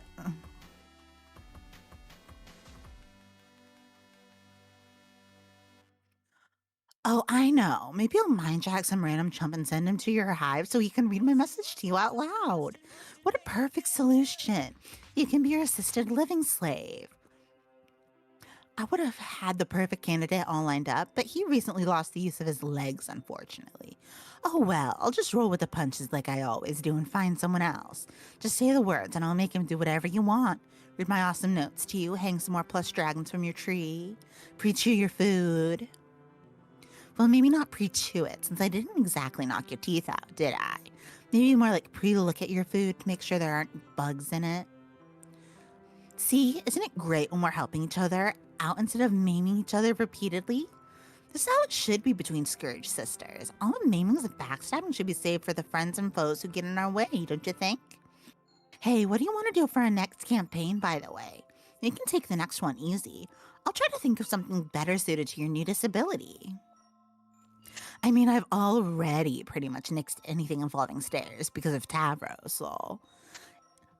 Ain't no one can say I'm not willing to meet people halfway. Ooh, I'm losing a lot of blood here. Good thing I seem to have a ton of the stuff. We hybrids are made of some pretty tough shit. What a fucking mess, though. Not really looking forward to cleaning this up. I've got to say, your prank was pretty good. Still not sure how you pulled it off. Pretty inconvenient, though. It's too bad you're not even going to get to read this for a while, if ever. We could be bonding over the great pranks we just pulled on each other.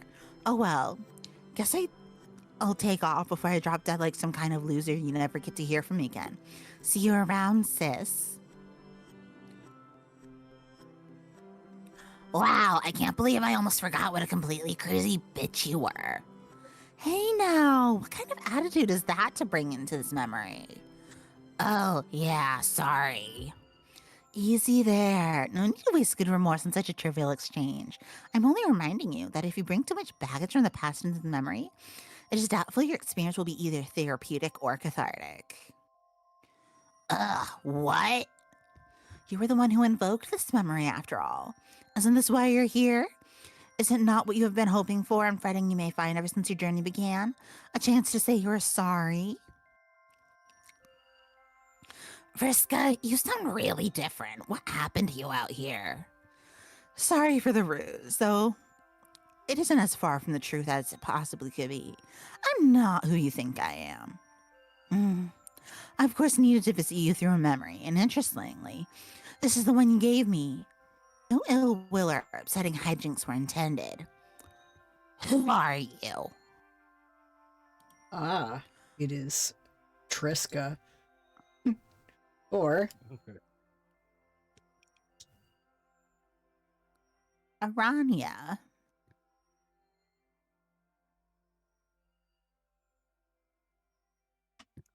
Okay, and I am your friend's ancestor. In fact, I am yours too, in a way. Really? Yes, though not quite how you were picturing. She had an ancestor whom she was aware of, and technically that is who I am. That is to say, she is who I would have become on your world, had I arrived in her place. Alas, I did not. She was a figure in your history who preceded you by thousands of solar sweeps, whereas I preceded your entire civilizations by billions. Huh?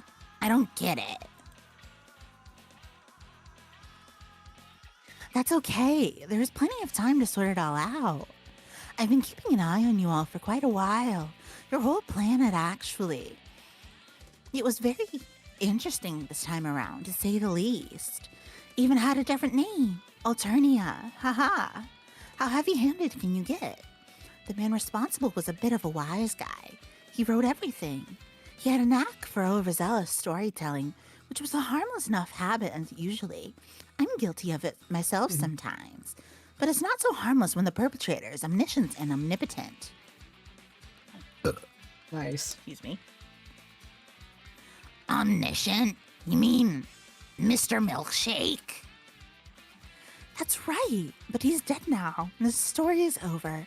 The book on our universe is closed, both for my instance and yours. This being the case, I thought it was the right time to introduce myself. The combined work of my group and yours is unfinished, and the outcome has not been assured. The true ultimate reward has yet to be achieved. No safe haven has been created that is free from the devastation caused by Mr. Milkshake's grand deception. Our race still teeters on extinction. The members of your party, and one noteworthy fugitive, are the sole survivors. We must work together to create the haven and restore our race, so that the sacrifices we all made will not be in vain. But in order to repair the unthinkable damage that has been done, we will need to allow ourselves the chance to heal first. Old wounds, old regrets, they will serve no purpose on the rest of your journey. Regrets? Are you talking about me and Vriska? Sure, you have to start somewhere. Do you know where she is? Not at the moment, but the more time you spend here, the more likely it is you will find whoever you are looking for. On the other hand, if it is the unknowable will of the gods, you may dance around each other indefinitely as you pass through this space. It is hard to say. Oh, okay then. I'm not sure whether to be relieved or frustrated by that. Well, if she had been dwelling in the spell pool like you thought, what would you want to say to her? Surely you would not have just argued about the past. No, I still don't know what I would say to her. Then what would you say to me? me take a sip of my drink. Yeah. You're doing the Lord's Fair. work. Don't know why you need it, but okay. Because it's Terezi's voice. You gotta invest in the cough drop market. Yeah. It's not even that. It's just rough on the vocal cords. Yeah. I would say, even though she did some bad things and was totally impossible most of the time, I wish she wasn't dead. Is it weird to miss somebody who did nothing but cause problems? No, I can empathize. She was a serious troublemaker in your party. Many player groups have to deal with those. I feel as though we had one of the worst cases in our party. But when all was said and done, she was still our friend. I keep wondering if there was another way, something other than letting her go or killing her. I try to remember what I saw when I looked into the vortices of possibility, and I just can't remember anything besides those options. Even if those other choices would have resulted in death for everyone. Was that really all I was capable of? Either losing the nerve to go through with it or stabbing her in the back and nothing else? At that moment, perhaps. You know very well the channels of possibility at that exact juncture resulted from her decision paths, as well as yours. But even so, when it comes to your key decisions, the possibilities are probably fewer and more discrete than you have presumed. Otherwise, you would not see results consolidated into those vortices, would you? Possibility would resemble an enormous hazy field of infinitely subtle variations and micro-choices. Imagine if at that moment you truly were capable of anything, no matter how outlandish, absurd, or patently fruitless.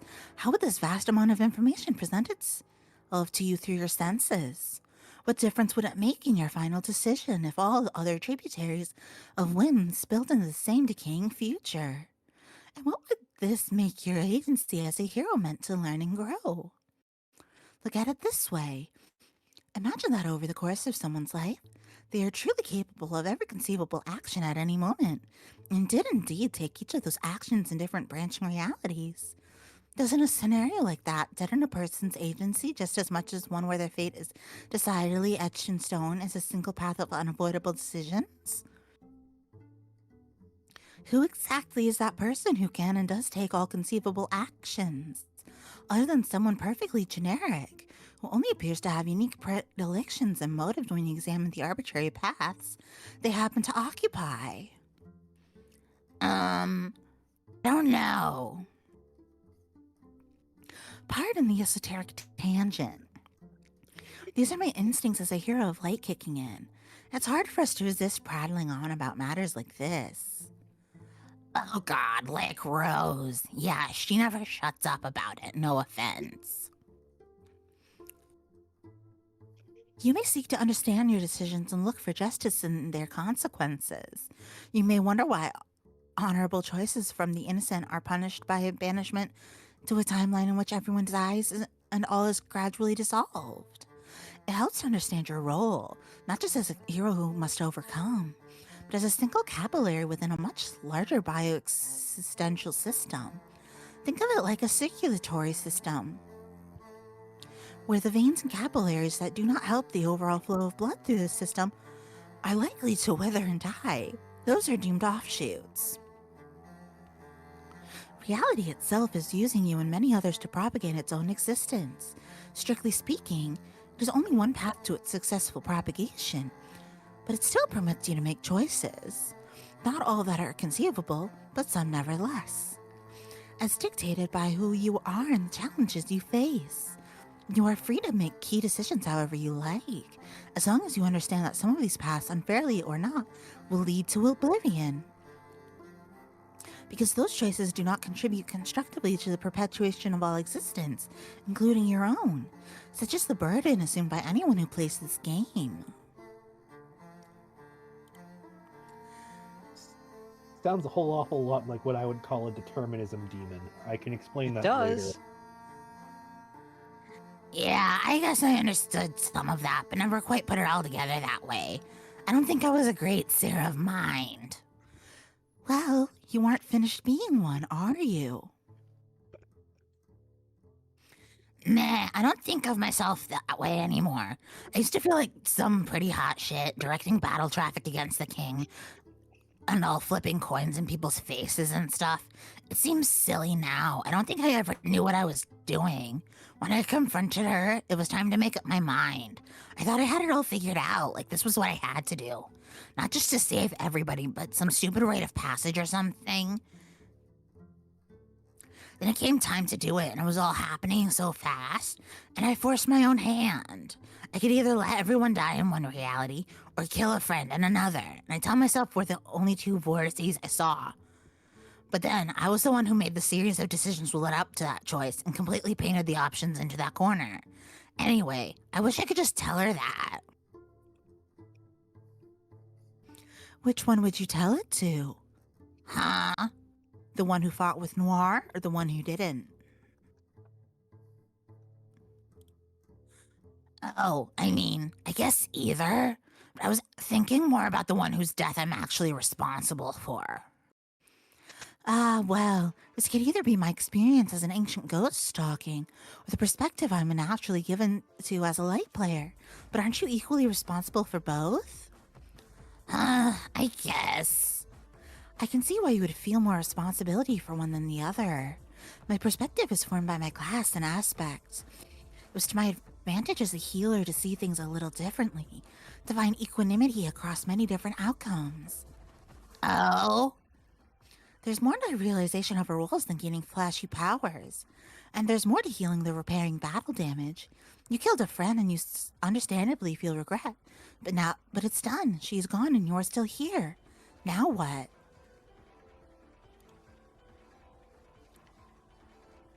You could look for absolution through rationalization. Everyone would have died if you didn't take action. So why trouble yourself with guilty emotion?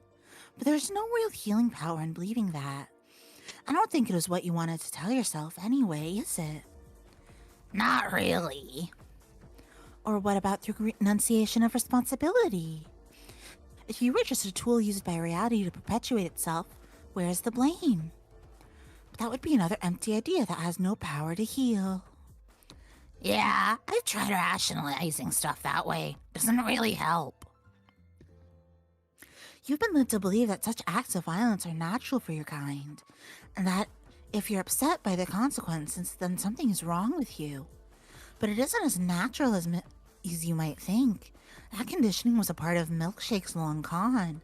Violence was respected and celebrated on your world, but remorse was rarely felt and pain could never heal due to such an empty justifications. We died out a wounded race, and you are all that's left. The process of healing first involves sifting through what isn't, which happens to be almost everything your troubled mind has to offer. Then what do I do? What's the answer? There isn't one.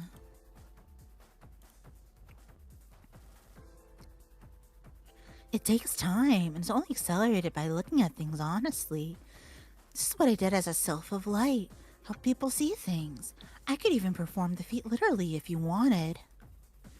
Whoa, what? It's up to you, of course. Thanks for asking. But I'd rather just stay this way. Learning to sense things this way was the only connection I ever had with my Lucis before she died. It reminds me of her. That probably sounds dumb, though. Not at all. That is a very good reason. I thought the polite thing to do was at least offer.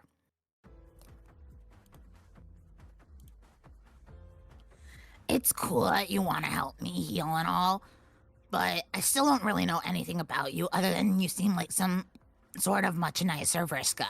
Where are you from again? Alternia before Vanilla Milkshake named it that.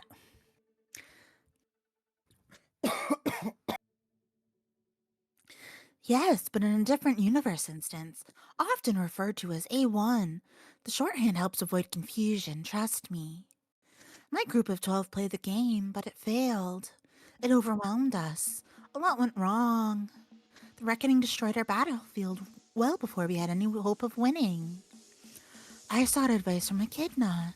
She told me how to scratch session to give us another chance, but the choice to do so came with accepting the annihilation of our existing forms. In the new instance, we would live completely different lives with no memory of what happened. So we did, and created A2.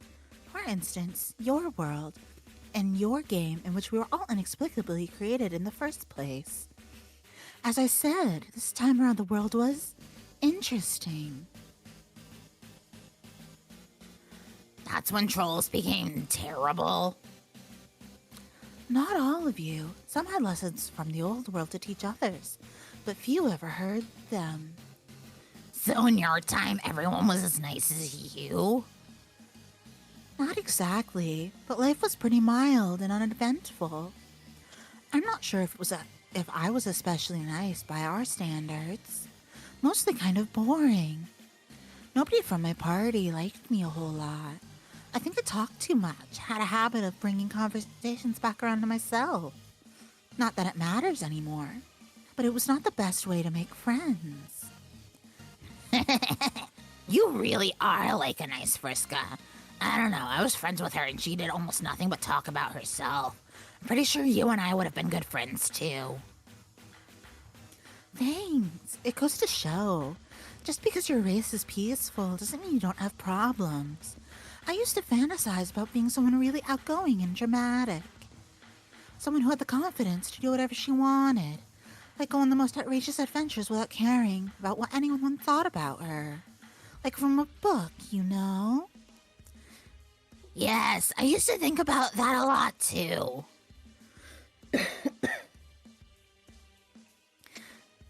It turned out I actually got what I wanted after the reset. Unfortunately, it came along with our people's enslavement and near extinction. Not that I really got to live as her exactly, but at least I got a chance to follow her life, and it was a very long life. Being here for ages has its benefits. Ugh. You're doing great. Exactly how long have you all been living in dream bubbles? Or I mean, not living? It's been a very long time. So long, time's been stripped of the meaning it never really had in the first place. It doesn't really pass in the same way it does when you're alive. Concepts like now and how long are figures of speech used to make communication simpler. I've quit trying to give expression to the elusive temporal properties of this place. It's easier staying conversational. But I will say that being here for so long lends to itself to a certain detachment from what you see. Otherwise, monitoring the atrocities stemming from our failures wouldn't be much fun. Do you miss your world as much as I do? Yes, sometimes. But missing it usually invites memories of home to serve as the stage. Not that it's a substitute for the previous reality, but the reminders of home are everywhere. What about your friends? I guess you still get to hang out with them all? Yes, I see them often enough. Except for one, whom I haven't seen at all since before we all died. In fact, she's the only reason we are here in the first place, as opposed to merely ceasing to exist upon the scratch. In life, she was the only one I would have called a close friend in a way. The thing is, nobody liked her much either. We had that in common. Wow, it's been that long since you saw her? Remember how I said gods could keep you dancing around someone you're looking for indefinitely? Yeah, but billions of sweeps? Well, billions, yes, in a manner of speaking. Is she by any chance the troublemaker you were talking about? That's right. In fact, we're on our way to visit her now. Oh, so that's where this branch is taking us. Notice the moon up there? And not the larger green interloper. That one never belonged to my world. It is your memory, not mine. Yeah, the cute little bubblegum moons. That's where she is. It's a setting of memories she entered. From her perspective, she has just arrived here. Your friend should be joining us too, before your meteor clears the bubble. Maybe together we can bring the thief of life up to speed. A dream bubble deep in space. Then we see Jack and PM fighting. Continuing to be badass fighting. The horror terrors behind them. Yep. And the power of the green sun controlling. Look into the universe of the green sun, and boom! It's back with Lord English! The sound effect. Kane. Don't abuse her.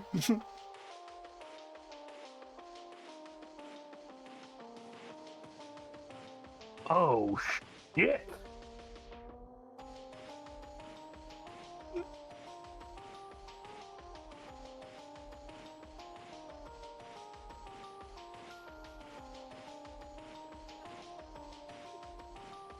Oh yeah, does How can he be here already?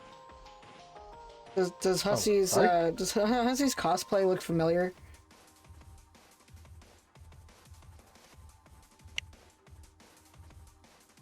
I don't think he's seen that one before. Well, he yet. saw the poster. It's the Oh, yeah. it's the Oh. outfit of Calmassus from The Complacency of the Learned. Oh. Yeah. How could he be here already? Why did I not see this coming? The dude is always already here. When it comes to being here, already is practically all he ever is. Okay, it's time to stop babbling and think. Think, imagination. Arg, the one time I really need you. Oh no, Slick! Slick, he's come here to finish you off. We have got to hide you somewhere. Now that Rufio is gone, you are my only friend. Oh, you're good company too, humanimal butler who may or may not be Arthur. I didn't mean nothing by it. What's that, Slick? Oh yeah, Miss Payne too, of course. That's a little different. Hey, what do you mean, so what's her story? Is she available? No, she is not available. What do you mean by that? No, she will not be available soon, either. Hey, get back in bed. I'm trying to save your ass here. Go ahead, stab all you want. Like your stupid curmudgeonly shankings aren't totally played out already. Oh my god, the footsteps. That horrible peg leg on my hardwood floors. He's coming. There's no time to lose. We've got to get you out of here. And it's the same animation of him when he was shaking Yeah. Doc Scratch. Yeah. With the sound effect. Flip. Up. He's falling down the tower. With the sound effect. Loosh. Now if I can just go grab Miss Paint and sneak out the back door before it's too... Are you kidding me? He's already here again? Talk about a one-trick pony. Fine. We settle this now. Badass shot. Yeah. What's that, English? You look nervous? Or what's that, English? You look nervous? Or you look nervous? Could it be you weren't expecting me to know your only vulnerability? You underestimated my omniscience almost as badly as I overestimated as a matter of daily routine. Your reign of terror comes to an end here on this balcony overlooking an enchanted cliffscape host to innumerable gorgeous stallions. How ironic that your very demise be in the proximity of some horses. What? You didn't follow that? Just think it over. Think it over. Some sound effects. Click, click, click, click, click, click, click. While you die, shit, shit, shit, oh shit, fuck, shit, shit, fuck, I forgot! What kind of fucking idiot keeps his doodly white magnum loaded with only one tiny cue ball? God damn you, Scratch.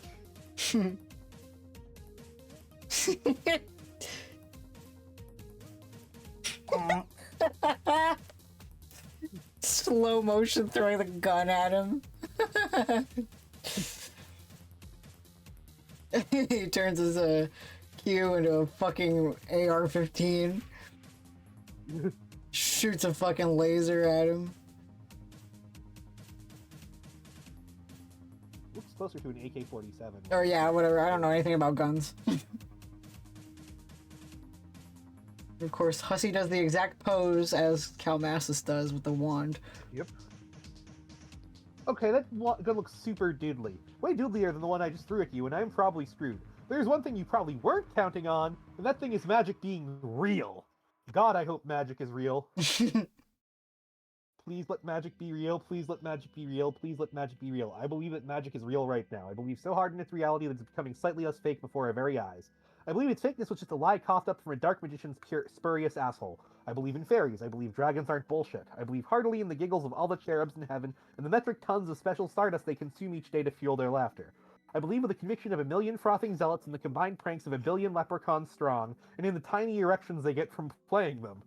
Most of all, I believe in you, Rufio. I believe in you. Oh, fuck, who am I kidding? Magic is as fake as shit.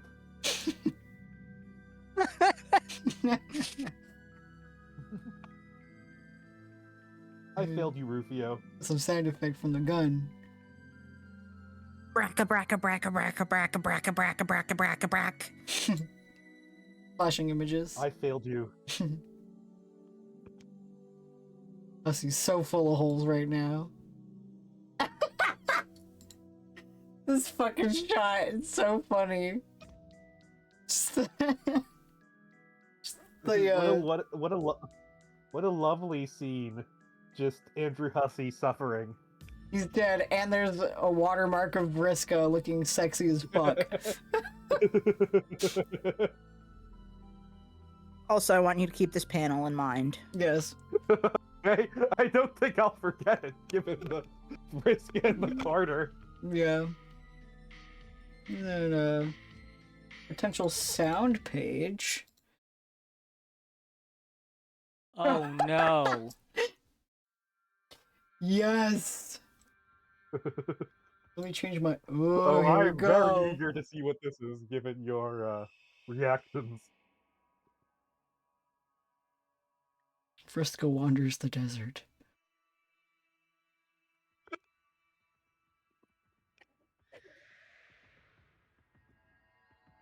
Oh, it's interactive. I'll quickly share with Vlad so that they can follow along. Yeah. Here you go.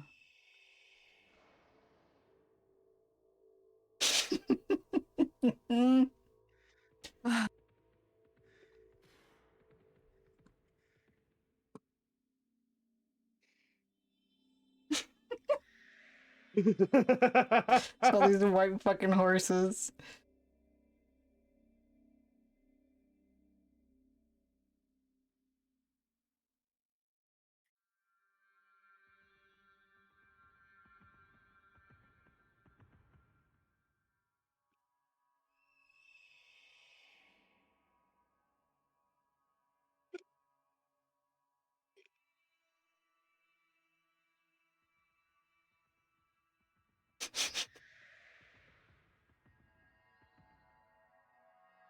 You're right, they are the arrows from Doc Scratch's Candy Bowl. There's Hussey. Lion in the... Orville gets to voice it. Yep, go ahead, Orville. Will... I've alternated between Andrew Hussey being Dave Wiener and Andrew Hussey just being my speaking voice.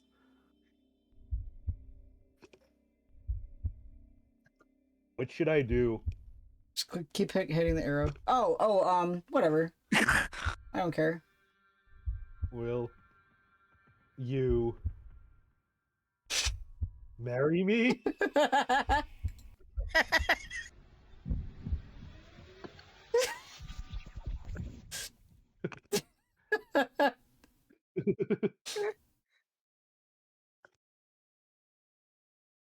That's the end of the act. Okay. Just straight up Hussey asking fucking Vriska to marry him. I want you to, for Vlad, when we start again, it's 4816. Yeah, I got it. And then actually, if you hit the next arrow to 17, we learn in this flash that Homestuck is 3 years old! Oh, I'm so proud of Homestuck. Yeah, on 4818. Yeah. So this was for the 3rd anniversary of Homestuck. Andrew proposed to Vriska. He died and then proposed to he Vriska. died and then proposed to Vriska. Mind you, his current In the dream bubble. Yeah. Mind you, his current partner looks like Vriska. Okay. I mean, I might have said this, but if Vriska accepts, if she does Andrew Hussey, then she's doing something wrong, because Andrew Hussey is something wrong. Yeah, exactly. So yeah, we just successfully finished another sub-act. Yep. It ended the 3rd year of Homestuck. Yep. Yup. We certainly are partying. And so yeah, we're next presumably is Act 6, Act 3. Yep. Which we will... Interesting. I'm still curious how much more we got to go before this stops being good. Because Right? it's still been pretty solid. Yeah. And I'm kind of I'm both annoyed and delighted at the same time. Both that it is good and that it is not going to be good, that it got good, and that it's not going to stay good. Yeah. You'll know. You'll definitely know. You'll know. You'll know. You'll just be You'll like, know. oh. Yeah. It'll hit you. Like a bucket to the face.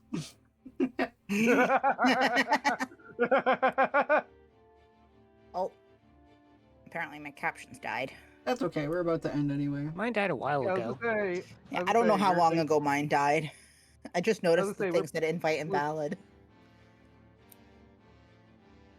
So yeah. Andrew Hussey proposing to a alien miner. a dead alien miner. A dead alien miner Who did nothing wrong, who did nothing wrong. but who also, stabbed her friends, killed her friends, pushed her friends down flights of stairs, etc. Yeah, Blinded her friends. She was Yeah. inclusive about it. He was. the We What? stan a disability ally. Yeah. even though she's the one who caused the disabilities in the first place. Details. All right. I gotta take my horns off. They're hurting my head now. So 2 weeks from now, we will start Act 6, Act 3, which has some more interactive elements. So I'll have to share my screen. December 20th. Yep. Few days before we celebrate the birth of Carcap.